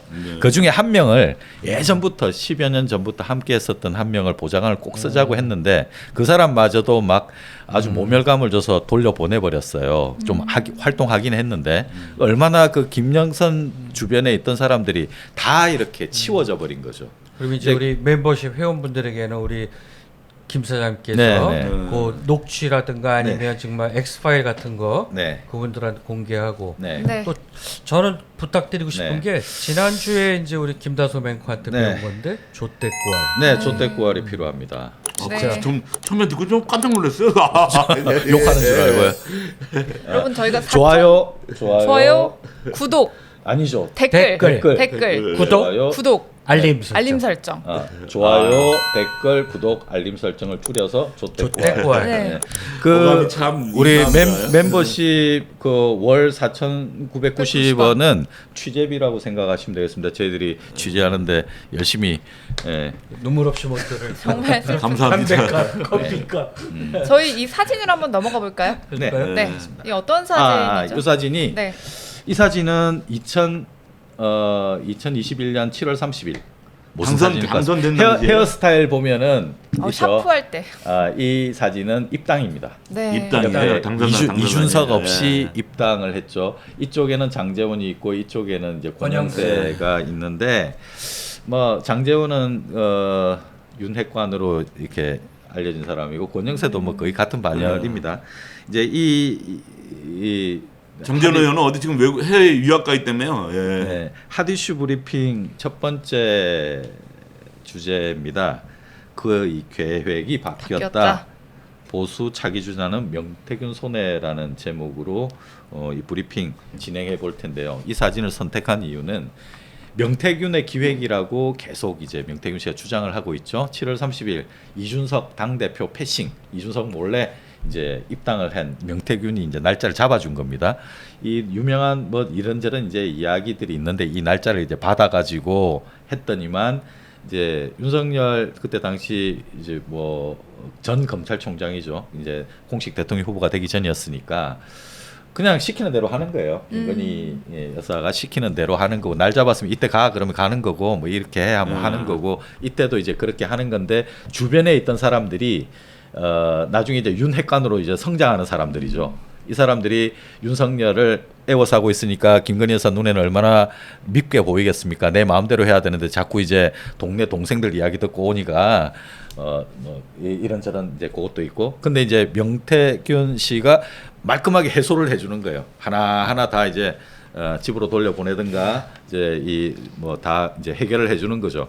그럴수록 이제 명태균에게 더 이제 힘이 실리는 그렇죠. 그런 형국이 이어져 가는 거고요. 그리고 이날은 7월 30일인데 요거 앞에 요것도 유명한 사진.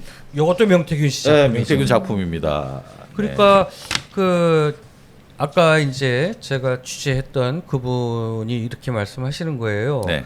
윤 후보 측이나 윤핵관들은 그 국민의힘 당 대표로 주호영이 되는 줄 알았다. 네. 근데 이준석이가 되잖아요. 네. 그 다음에 서울시장으로 안철수나 뭐 이제 나경원 이렇게 꼽았는데 오세훈이 되는 거예요. 그렇죠. 이 배경을 보니까 이게 명태균이 다 작품이야. 작품이다. 네. 그 다음에 이준석이가 필요했잖아요. 근데 네. 이준석이가 그때 얼마나 잘 나가는 척을 했어요. 네. 정말 네. 30대에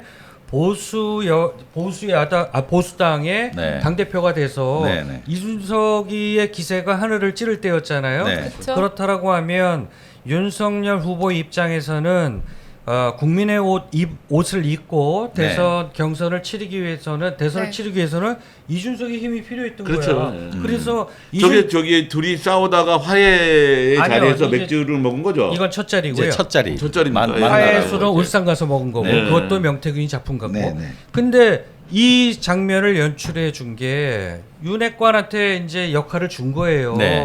이준석 대표하고 자리 좀 만들어라. 네, 네. 근데 다 정진석 윤한홍도 안 돼, 권성동도 안 네. 돼, 다 안 되는 거야. 네, 네. 근데 어느 날 명태균이가 이 자리를 만들어줘. 네. 그 다음에 김종인 음. 뭐 킹메이커와의 만남과 그 영입 그것도 명태균 씨가 다 해줬잖아요. 네. 실제적으로. 네. 그러다 보니 명태균 씨가 손 안 댄 게 없어요. 그러니 가만히 따져보면. 윤석열 후보 부부 입장에서는 명태균 씨가 그야말로 와 드디어 은인을 만났다. 네. 그 다음에 여론조사 이 기법도 기가 막히잖아요. 그러니까 대선 때 매일 스피커폰 틀어놓고 네. 매일 통화했다는 거 아닙니까? 네, 저 때는 이준석의 인기가 아주 하늘을 그냥 찔렀어요. 그때 어땠어요? 그 MZ들 봤을 때는 이 30대 그 의원을 한 번도 해보지 않은 30대 청년이 당 대표 보수의 당 대표를 지금 했단 말이에요. 근데 사실 30대 입장이나 20대 입장에서 봤을 때 네. 그냥 뭐 여야를 떠나서 캐릭터성만 놓고 봤을 때 화제는 있지만 사실 네. MZ가 그렇게 좋아하는 스타일이 아닌 것 같아요. 저때 너무 자기 자랑을 많이 하니까. 이준석이가 네. 자기가 잘난 척 뭐 많이 했고. 자기가 뭐 주머니가 2개 있는데 그 파란 주머니, 노란 주머니 2개 있는데 그걸 풀면 전라도에서 20% 얻을 수 있다라고 한 거였어요. 그러면서 건방을 떨 때가 저 때일 것 같아요. 건방을 예. 떨 때. 오늘 저 재밌는 얘기가 하나 있던데 그 명태균 씨가 그 예전에 대선 토론 윤석열이가 나와가지고 매일 아침마다 전화해가지고 네. 나 어떻게 해야 네. 되냐고 물어보니까 네. 명태균 씨 뭐 그리고 명태균 씨가 이렇게 얘기했다고 하더라고. 검사 생활을 오래 하셨죠? 그러면서 네. 검사할 때 피해자들을 보는 식으로 대선 토론에 가서 하십시오. 정치인들 수사 많이 해봤죠. 정치인들 그런 식으로 수사할 얘기하니까 때 걔네들 다루듯이 아주 윤석열 대통령이 뭐 아이고 명 선생님 명 박사님 했다고 오늘 동아일보 공개를 했더라고요. 그다음에 이제 나는 김종인 전 위원장이 모냥 빠지게 생겼는데 우리는 김종인 전 위원장의 어떤 탁월한 정치 감각, 그다음에 한수 앞을 내다보는 그 신의 한수 이걸 우리 믿었잖아요. 근데 알고 보니까 이게 다 명태균 작품이라는 거야. 그렇죠.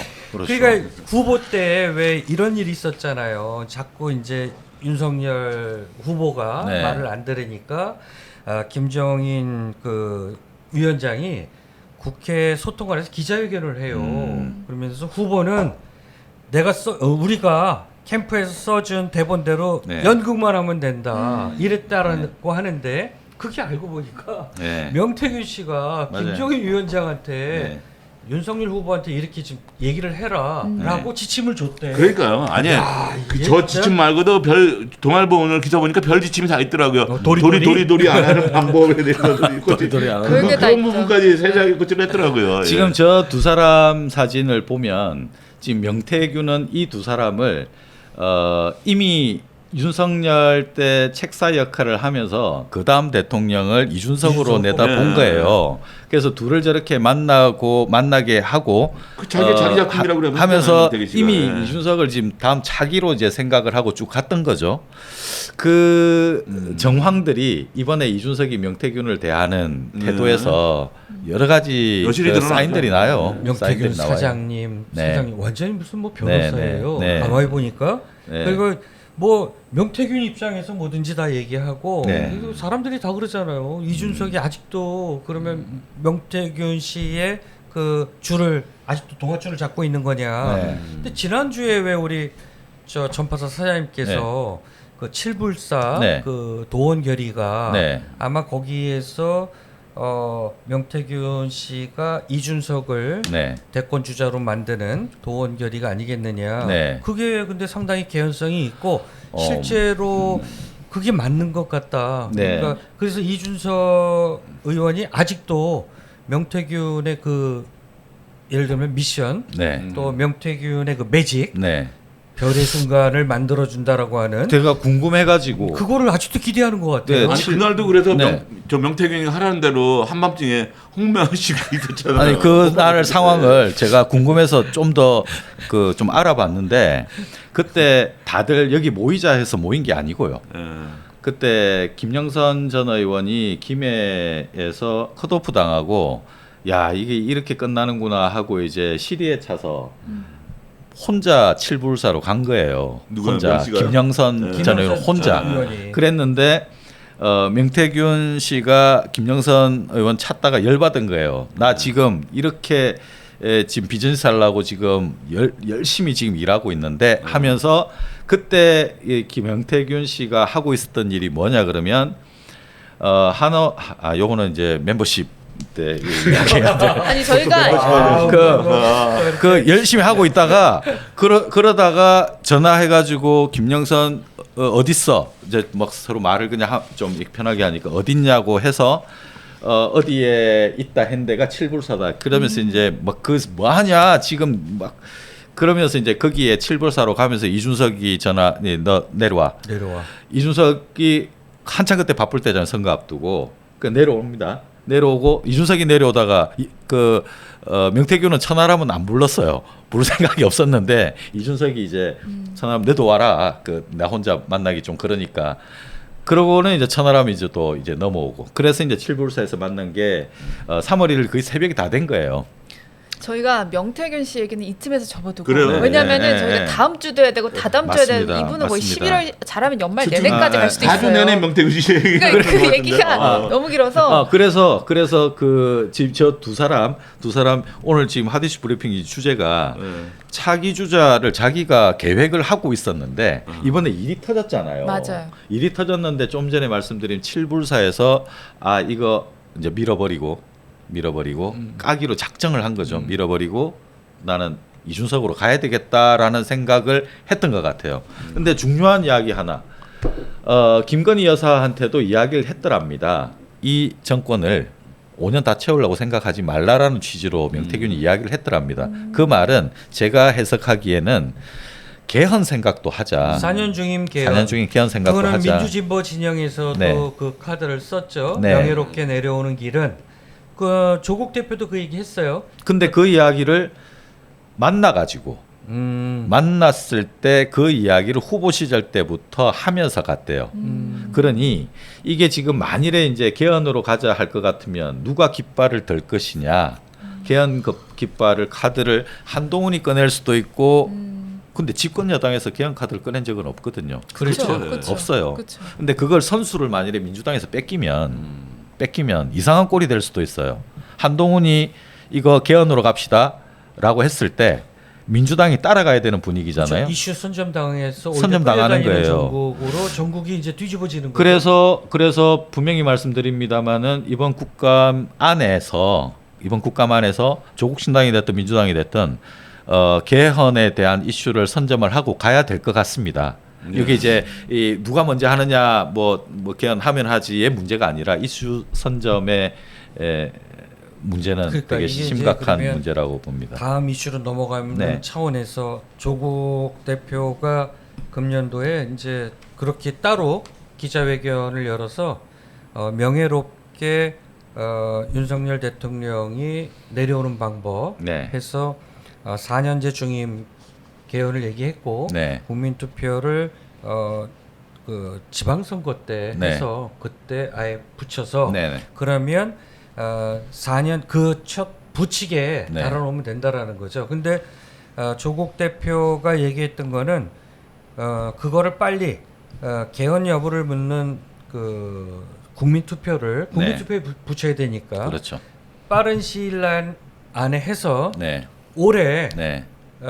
대통령이 내려오는 걸로 네. 그렇게까지 얘기를 했었죠. 그러니까 지금 시일이 이 국감 끝나고 뭐 한번 논의해 보지의 문제가 아니라 지금 한동훈은 21일 다음 주 월요일에 윤석열 대통령과 만나서 아마 뭐 예상컨대 뭐 김건희 여사 대외 활동을 좀 뭐 자제시켜 달라, 뭐 대국민 사과를 해달라 이런 이야기를 할 것으로 예상을 하지만 뭐 씨알도 안 먹히고 뭐 이렇게 빈술에 이야기하듯이 돌겠지만 실질적으로는 개헌 이야기도 나올 수 있다. 저는 이제 이렇게 한동훈 대표가 만약에 정치적인 지금 센스가 있고 네. 정치 감각이 있다라면 네. 지금 이제 말씀하신 대로 그 카드를 꺼내면 네. 한동훈이는 부상할 수 있어요. 근데 과연 한동훈이가 고작 해봐야 이제 특검 네. 뭐 여사 자제시키고 그다음에 사과시키고 네. 뭐 이렇게 뭐 안 하면 특검 갈 거야 뭐 네, 이런 식으로. 이 정도인데 그걸로는 약하죠. 네. 그렇죠. 그러니까 지금 뭐 그 백담사 유배설도 나오고 막 이러잖아요. 어떻게 누구는 뭐 소록도로 보내라 뭐 이러는데 그 지금 국민들 소록도는 뭔지예요? 소록도는 또 그거 뭐 쓰레기장입니까? 아니 거기 그 저기 뭐야 무증병 환자들 나병 환자들 아니 그러니까 소록도는 또 뭐 나병 환자도 쓰레기. 아까 아니, 얘기했던 잠깐만 김건희 여사가 옛날에 김건희 여사가 소록도 한번 갔었어요. 최재욱이가 연출했지. 가서 연출 사진 찍고 그랬어요. 최재욱이가 예 맞아요. 예. 네, 저희 다음 이슈로 한번 넘어가 보죠. 다음 이슈가 아닙니다. 요거까지. 여기까지. 이 지금 누가 이게 재밌게 만들어놨죠. 그 뭐 그러네요. 예. 코 파는 건 여전하네. 아니 이걸 이게 아까 이제 이야기했던 지금 세계 사진이 그 다 첫 번째 입당, 두 번째 맥주, 세 번째 다 이제 명태균 이제 작품들이지 않습니까? 명태균이 이번 사건이 일어나지 않았더라면 한동훈과 김건희의 총선 당시 신경전으로 인해서 김영선에게 뭐 공천이 불발되는 일이 벌어지지 않고 순탄하게 만일에 갔더라면 이 사람은 다음 것까지 생각을 하면서 일을 진행을 했겠죠. 그러니까 일이 이제 이 지경이 되다 보니까 이제 플랜 2 뭐 이렇게 해가지고 지금 됐는데 본인의 뜻과는 상관없이 지금 일이 이제 2판 4판 아사리판으로 지금 가고 있는 중인데 그럼에도 불구하고 이 사람은 자기의 어떤 계획을 뭐 관철시키려고 뭔가 이렇게 갈 겁니다. 세상 판때기 다 흔들어 버리겠다 할 거는 이제 개헌이라는 이제 아이디어일 테고요. 이제 그게 뭐 좀 전에 이제 같이 이야기 나눴습니다만은 이게 누가 됐든지 간에 본인도 개헌에 대한 이 계획을 갖고 있지 않았을까 이제 이런 생각이 드는 거죠. 그렇죠. 그게 그 명태균 씨의 시나리오일 수 있다. 네. 그런데 지금 국민들 감정은 지금 이건 말도 안 되잖아요. 그럼요. 그냥 지방의 정치 브로커 한 사람이 나타나서 온 나라를 쑤셔버리고 막 이러니까 기자들도 이슈 따라 1, 2주도 아니고 거의 한 달을 지금 그러고 있잖아요. 그러니까 그렇습니다. 아우 정말 저희 재밌긴 해요. 명태균 얘기밖에 안 매일 새로운 걸 내놓으니까. 한 달 내내 명태균. 아니 원래는 근데 범법자아니에요. 지금 네, 드러난 그런 것만 적은 하더라도 네. 의혹 보도가 지금 예. 그 개인 명태균 씨가 그 정말 김재원 씨 말 맞다나 네. 철창에 들어갈 일이 한두 거리가 아니에요. 근데 그리고 지금 그 피해를 입으신 분들은 지금 명태균과 관련해서 피해를 보신 분들은 그 명태균을 굉장히 혐오합니다. 그럼요. 굉장히 대통령실이 혐오합니다. 보호하고 있는 거 아니에요? 네, 솔직히 그리고 말해서 이게 이 너무 답답한 거야. 명태균 씨를 신뢰하기 매우 어려운 그러니까요. 이유 중에 이게- 하나는 이게 나랍니까, 명태균을 이게? 대단하다고 챙기는 게 생각하면 안 되는 이유 중에 하나가 명태균은 인연이 길게 가는 게 별로 없어요. 네. 사람들이 다 이 사람하고 어떻게 일을 하다 다 잘리고 싫어하고 빼고 헤어지고 다 계속 그럽니다. 오죽했으면 11년간 진짜 같이 일했던 그 강혜경 씨는 이 사람을 정말 싫어하고 그렇죠. 파묻어 버리겠다 하고 싶을 정도로 이 사람에 대해서는 깜빵에 보내고야 말겠다는 일념으로 21일 날 나올 거거든요. 김영선 의원도 마찬가지로 당연합니다. 내가 당선시켜줬으니까 월급 반띵에 이거 있을 수 있는 얘기예요. 아니, 그러니까 네. 이게 답답한 게 명태균 씨 통해서 뭐 예. 국민들이 네. 그러했으리라 짐작했던 게 이제 만천하에 드러난 거잖아요. 네. 그렇죠. 무식하고 모자라고 예. 쓸데없는 말 많이 하는 대통령을 우리가 대통령이라고 이 나라 국정을 맡겨놓은 거 이거 자체가 정말 비통하고 창원에 지난번에 취재를 갔을 때 그 네. 어떤 사람이 그 구암동이라는 창원 구암동이라는 데가 있어요. 처음에 이 사람이 그 전화번호부 사업할 때 그때 이제 결혼했을 때 이 사람이 명태균 씨 결혼했을 때 수건을 이렇게 돌렸는데 그 수건을 이 사람이 그 사고 칠 줄 알았다고. 그러니까 기억하는 사람들이 다 안 좋은 기억들이 많은 거예요. 이 사람은 지금 혜성같이 등장해가지고 막 이런 저런 뭐 이제 본인이 책 사다 어쩌다 이렇게 하지만 이 사람과 인연을 맺어왔던 많은 사람들 대부분의 사람들이 싫어하고 등을 돌리고 배신당하고 심지어는 그 원한에 사로잡혀 있는 그런 시기입니다. 아니 그리고 우리가 생생한 저분의 육성을 많이 들었잖아요. 네. 그 워딩하며 그분의 말투며 거짓말을 많이 그다음에 하죠. 페이스북에 SNS에 올리는 그 무지막지한 그 워딩들. 네.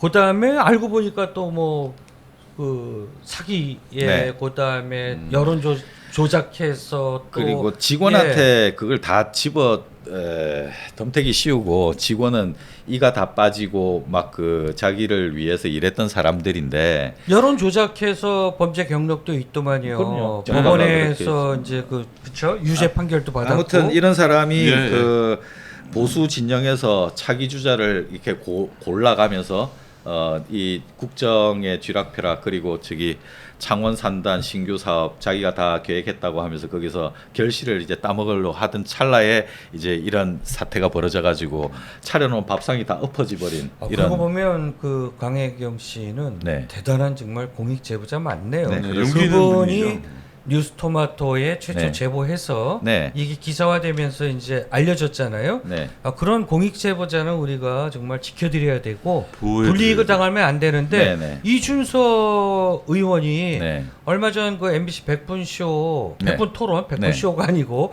100분 토론 나와서 강혜경 씨를 공격을 하는 거예요. 아이고, 정말 나는 그건 안 그 될 일입니다. 이준석이라고 하는 정치인, 젊은 정치인 지난번에도 제가 정말 나쁜 구태 구습 이것만 갖고 그러니까 마탱이 갔어요. 그 사람은. 정말 나쁜 의원이다. 네. 정말 저 정치 바닥에서 퇴출돼야 할 1순위는 본의 아니게 명태균하고 엮여서 이제 거의 뭐 대권 주자고 뭐 이런 거 그냥 이제 끝난 걸로 봐도 거의 될 것 같아요. 뜻하지 않게 천하람 끌려가 가지고 그 같이 나무 심다가 안타깝습니다. 넘어가시죠. 네. 예전에 네. 그래서 친구 잘 만나야지. 네. 9월 10일이었습니다. 9월 10일에 그 깝깝했던 그런 명태균 먹구름 김건희 이런 먼지 속에서 그 정말 그 깨끗하게 좀 빛처럼 이렇게 소식이 전해왔는데요. 연대 국문과 나왔잖아요. 그 연대 국문과들이 그 프라이드가 굉장히 강해요. 왜 그러냐면 윤동주 시인 있잖아요. 윤동주 시인의 자기네들이 후예들이라고 생각을 하는데 그리고 이 한강 작가는 그 동안에도 이 노벨 문학상 받기 전에도 여러 가지 상을 탔었고요. 맨부커상. 이분이 좀 그 일본의 무라카미 하루키하고 비교가 자주 되는데 이분이 무라카미 하루키보다 좀 낫다고 보는 건 뭐냐면 저 개인적인 생각입니다. 무라카미 하루키의 노르웨이 숲이나 이런 걸 보면 뭐 감성이나 뭐 자기 인간 심리 같은 거를 묘사한 그런 작품인데 한강 작품들은 거의 대부분이 광주 항쟁이나 남성 우월주의나 시대의 화두를 던져주는 작품들이 많아요. 그런 부분에서 노벨 문학상에서 높이 평가한 거 아닌가 이렇게 생각하면 합니다. 저희들이 우리 이제 8월달에 방송하면서 그 뉴라이트, 웨라이트 이런 그 이어서 또 호사카 유지 교수님 모시고 우리나라의 이상하게 왜 친일 세력이 스물스물 나와가지고 압력하던 이제 그런 이야기하다가 갑자기 명태균이 등장하는 바람에 이 윤 정권의 친일 세력 이야기가 쏙 들어갔어요. 쏙 들어갔는데 자기네들 다시 이제 바퀴벌레처럼 숨어 있었는데 조용히 숨어 있었는데 한강 작가 이번에 노벨 문학상 타는 바람에 그 의문에 또 그 카운터를 훅을 얻어맞고 어퍼컷을 얻어맞고 만일에 이런 작가들이 없었더라면 진짜 저는 진정한 보수 지식인이나 문학인들이라면 한강 작가의 이번에 노벨상 수상이라고 하는 퀴거를 진심으로 함께 아마 축하를 해주고 그럴 거예요. 이거는 한국 문학의 위상이 K컬처 지금 우리가 K팝이라든가 K푸드라든가 이런 것들이 지금 전 세계로 뻗어나가고 있는데 K문학도 이번 기회에 왜 보수 문인들도 자기들도 이제 기회가 열리는 거잖아요. 그런데 묻지마 저거를 뭐 역사 왜곡이다 이렇게 비판하는 세력은 저는 보수가 아니다. 그분들은 이제 극우 세력이다. 그분들한테 한 가지 묻고 싶어요. 그 한강 씨가 쓴 채식주의자나 소년이 온다 그 책을 읽어봤나? 라는 생각이 들어요. 그 이름 보수주의 이번에 비판하신 분들 이름 그냥 거론하기도 좀 그렇고 하여튼 그분들한테 책을 한번 읽어보시고 다시 한번 읽어보시고 다시 한번 평가를 했으면 한다고 좀 전해드리고 싶어요. 우리가 질문이 있는데 여기 있는 분들은 다 읽어보셨어요? 네, 저는 채식주의자하고 소년이 온다 읽어봤습니다. 읽어보셨어요? 저는 소설 잘 안 읽습니다.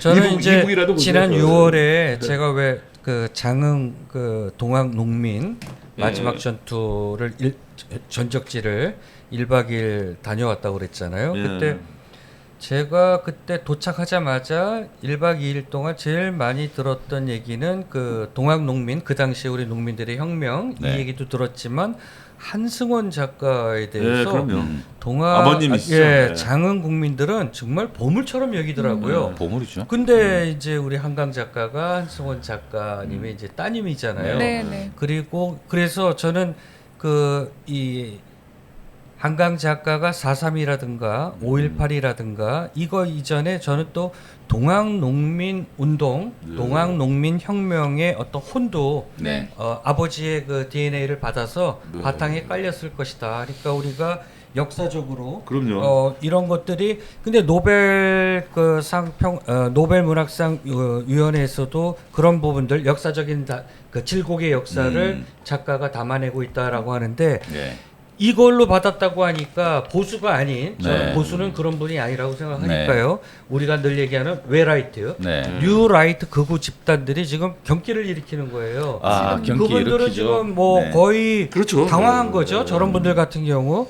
왜냐하면 자기네들이 알고 있는 진보는 못 살아야 되고 다 뭐 이렇게 맨 무슨 뭐 투쟁 얘기나 하고 그 이제 민족문학 뭐 이런 거하고 또 헷갈렸던 것 같아. 이런 줄 알았는데 세계적인 최고의 권위상인 노벨 문학상을 받았으니 이분들이 이제 카오스가 온 거예요. 혼돈이 와갖고 그 왜 인지 부조화 상태라고 그러죠. 막 이 대막 이 지경까지 네, 가서 맞아요. 아니 무슨 뭐 그 스웨덴 대사관까지 가갖고 네. 그 현수막 펼쳐갖고서 부역자들이잖아. 노벨 그 할리머니. 저 사진은 네, 네. 그 상받기 그러니까 우리 저기 한강 작가가 상받기 한 달 전 네. 8월 10일 그 광복절 며칠 전이죠. 이 양반 그 김영석 그 독립기념관장 이제 그게 선정이 돼가지고 그때 막 말들이 많았잖아요. 이 사람 저 책 자기 저서 끝나야 할 역사 전쟁이라고 하는 저 책을 꺼내 들고서는 그때 이제 친일 인명 사진에 이름이 올랐던 김한란 이화여대 초대 총장, 김성수 고려대 설립자. 근데 이게 친일파들에게 대해서 이제 옹호적인 발언을 했다가 이제 더 불을 지폈던 사람이에요. 그러고는 딱 한 달 뒤에 한강 작가가 수상을 하고 그 다음에 또 바로 다음 날 9월 11일이죠. 이제 이 분이 또 김주혜 작가 톨스토이 문학상 이제 상을 또 수상을 하는 소식이 또 날라왔습니다. 이제 이분의 그 작품은 그 일제 식민지 시절에 한반도라는 작은 땅에서 투쟁했던 평범한 사람들의 파란만장한 이제 삶을 이제 조명을 이제 했었던 거죠, 작품이. 그러니까 이게 연이어서 9월 10일, 9월 11일 이제 이런 작품들이 그 해외에서 유명상을 뭐 되게 이게 존경받을 만한 상을 받고 그 웨라이트라고 이제 이 사람들 확 지금 눌러놓은 그 뭐라고 이제 지금 뭐 좀 발악에 가까운 그런 비판도 그 하고 한강 작가는 있는데. 기본적으로 네. 고향이 광주예요. 전라도 광주. 네. 그렇기 때문에 그 5.18은 어렸을 때부터 숙명적으로 갖고 태어났기 때문에 네. 거기에서 자기가 한시도 잊어보고 생각 안 해본 적이 없다라고 얘기할 정도로 네. 5.18은 그 밀접한 관계가 있는 거죠. 그러니까 네. 소년이 온다라는 책을 썼고 그러니까 실존 인물을 네. 또 이제 바탕으로 해서 그 책을 쓰면서도 썼죠. 계속 많이 울었다고 하더라고요. 네. 근데 이 사람은 그 한강 작가가 센터에서 기자 생활을 했거든요. 네. 예전에 센터라고 요만한 잡지 네, 유명했었어요. 예. 거기는 이제 또 역사적인 현장에서 또 자라났던 그런 교육 환경이 있었지만 네. 아버지도 작가고 맞아요. 이분은 저기 인천에 살다가 어렸을 때 미국으로 간 사람이에요. 사실 그렇죠. 미국인이죠. 네, 그리고 이제 한국계 미국인. 30대고. 바다 냄새가 좀 나시는데. 근데 이제 참 이 대단한 소설로 지금 이제 큰 상을 저는 또 그래서 개인적으로 네. 그 한강 작가님이 이제 노벨상 받았을 때보다 네. 이때가 더 좋았어요. 왜냐하면 훨씬 더 가치가 있다고 느껴졌던 게 저거는 그러면 제가 잘 몰라서 그러는데 네. 영어로 쓴 겁니까? 영어로 썼죠. 예. 영어로 쓰고 한강 작품도 이제 번역이 돼서 번역해서 이제 된 거고요. 거거든요. 예. 노벨 문학상이니까. 예, 예. 예. 작은 땅의 야수들이라고 하는 저 예. 그 30대 젊은 그 한국계 미국인이 맞아요. 일제 시대 때 그 투쟁하는 평범한 삶의 인생을 저렇게 소설로 그려냈다는 게 너무 되게 좀 신기하기도 하고. 세종장님이 아주 좋아하시겠는데. 이제 이런 거죠. 저는 연이어 히트. 여기에서 이제 굉장한 프라이드를 우리 네. 대한민국 국민들이 누릴 수 있는 거는 네. 우리가 K컬처가 이제 전 세계에 알려지는데 이게 네. 바탕이 우리 히스토리잖아요. 우리 역사를 그렇습니다. 배경으로 한 네. 이런 문학 작품들이 네. 세계 권위적인 세계 문학상들을 네. 휩쓴다라고 했을 때 네. 우리 역사를 세계인들이 그들 언어로 또 번역하잖아요. 요건 지금 채식주의자 같은 경우 아랍어입니다. 아랍어. 아, 아랍어로 나왔어요. 예예. 와, 아랍어. 표지도 예뻐요. 아랍어로 표지도. 그쵸, 그게 표지도 나가는구나. 예쁘게 네, 나왔죠. 진짜. 이렇듯이 전 네. 세계인이 우리 노벨 문학상이니까 가능하죠. 예, 우리 역사를 배경으로 한 이 소설들을 통해서 한국의 역사를 네. 세계인이 같이 느껴주고 네. 공부해 준다라고 하는 거잖아요. 네, 네. 아 이건 굉장한 거예요. 우리 대장금이 그 중동에서 인기를 끌었다 했을 때도 그때도 뭉클했었는데 맞아요. 시청률 50%가 저 넘었는데. 채식주의자가 그렇죠. 아랍어로 번역이 되고 저는 뭐 현대차 무슨 뭐 100만 대 팔고 이런 것도 중요하지만 중요하죠. 이런 문학 작품이 네. 그 세계적 권위의 상을 탐으로 인해서 그렇죠. 세계인 외국인들이 네. 우리 그 역사, 우리 소설을 읽는다라고 그러니까 하는 민족 거. 자존감이 이렇게 고취가 되는 거고 사실은 이게 정통적인 그 보수파 그 우익이라고 하면 그들이 이런데 함께 열광해야 기뻐해야 돼요. 되잖아요. 열광해야 될 문제예요. 그렇죠. 근데 이 그 웨라이트 그 변종이잖아요. 이건 완전히 변종의 그 웨라이트 친일 세력들은 이게 너무너무 싫은 거죠. 그쵸. 네, 너무 싫은 거예요. 그래서 우리나라에 있는 이 이상한 그 변종의 웨라이트 친일 세력에게 정말 강력한 한 방이 될 수 있는 이런 그 교훈을 준 아니, 것 그러니까 같습니다. 나는 그 박근혜 정부 때도 그렇고 이명박 정부 때도 그렇고 블랙리스트 갖고서 네. 그러잖아요. 문학에. 네. 난 이런 야만이 어딨나. 그럼요. 세상에 문화에 보수와 진보가 어디 있습니까? 그 좌우를 떠나서 기뻐해줘야 될 일이죠. 네, 이 끝 소식으로 이렇게 우리 시작부터 우리 전번에 쭉 저기 뭐야 한마디씩 하고 끝내는 걸로 했었잖아요. 한마디씩 그런가요? 준비한 거 오늘도 혹시 그렇게 준비해 하고 오셨습니까? 싶으세요? 준비한 10시 1분인데 빨리 그랬어요? 그럼 한마디 한마디씩 마지막 멘트 한마디로 하는 끝내는 거죠. 걸로 네, 했잖아요. 한 줄 줄씩, 예. 한 줄 넘으면 안 돼요. 아 저는 이번에 그 조국 대표가 넘었습니다. 선거에서 지면서 네, 너무 한 줄 평. 예, 얘기하십시오, 아, 하십시오. 선거에서 지면서 한 말 네, 있는데 네, 네. 이게 가슴을 좀 이렇게 후회하더라고요. 뭐라고 했냐면 네. 평온한 바다는 결코 유능한 항해사를 만들 수 없다. 평온한 바다는 결코 유능한 항해사를 만들 수 없다라고 네. 하는데 어우 좀 가슴이 뭉클하더라고요. 뭔가 그 마음 꼭 잊지 마시고 네, 예. 네. 당 잘 만들어 주시기 바랍니다. 네. 대표님. 여러분, 우리 그 마지막으로 가기 전에 조태과를 한 번만. 예. 한 명씩 돌아가면서 이야기하는 거 아니에요? 네. 아, 네, 말씀. 너 네. 먼저 합시오. 대한민국이 정상으로 돌아올 때까지 네. 제일전파사에서 정말 좋은 소식을 제일 빨리 전파하도록 열심히 하겠습니다. 이런 식으로 얘기해도 되는 거예요? 아니면 한 줄. 제일전파사의 멤버십에서는 기상천외한 소식들을 그럼 깊은 나만 괜히 소식들을 이렇게 전해드리도록 얘기했잖아. 하겠습니다. 자, 여러분. 좋아요, 댓글, 구독, 알림 설정 부탁드릴게요. 네, 고맙습니다. 이번 주도 감사드리고 그리고 아까 그 공지 드린 대로 다음 방송은 29일 화요일입니다. 네. 29일 화요일입니다. 그러면 여기서 마치도록 하겠습니다. 고맙습니다. 오늘 나 좀 잡아주세요. 감사합니다. 오늘 어떻게 된 거야? 저는 그 기사 쓸 때도 네네.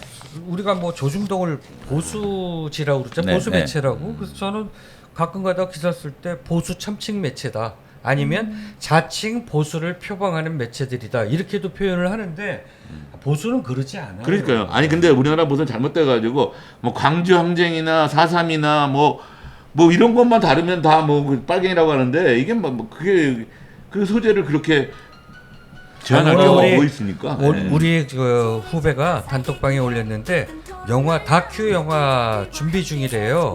네.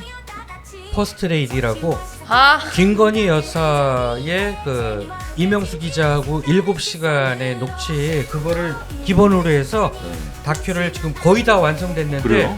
지금 이제 배급사들이 전부 뭐 CJ나 뭐 메가박사나 이런 데들이 이걸 아니야. 안 거는 거야.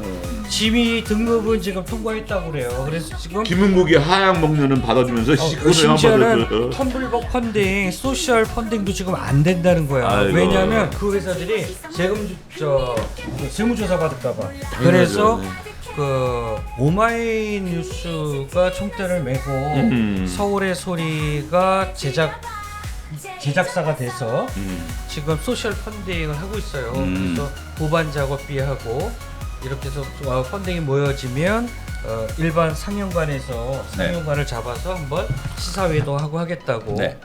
제목은 퍼스트 레이디랍니다. 그러니까 김건희 여사를 조명하는 네. 다큐멘터리. 1시간 좀 넘는 분량이랍니다. 네, 네. 관심들 가지셔서 혹시 알겠습니다. 그 퍼스트 레이디 소셜 펀딩 있으시면 참여를 좀 해주시면 고맙겠습니다. 알겠습니다. 네. 그 다음 방송 시간이 좀 혼선이 좀 있었던 것 같은데 네. 29일로 제가 알고 있었는데 네. 이거 그 커뮤니티 공간에 다시 좀 올려야 될 것 같아요. 난 29일인데 PD는 지금 다음 주 금요일에 지금 하는 걸로 하고 또 화요일 날 하는 걸로 나는 그렇게 알질 않아 가지고 저도 본신이 있습니다. 29일 네, 29일로 알고 있었는데 저도요. 네. 그냥 다시 보기나 아니면 이제 에피소드 다음 주 올리는 시기로 거고. 했잖아요. 네네 29일. 자 그러면은 다음 방송은 29일 날 하고요. 네. 그리고 네. 우리는 다음 주 시간에 다음 주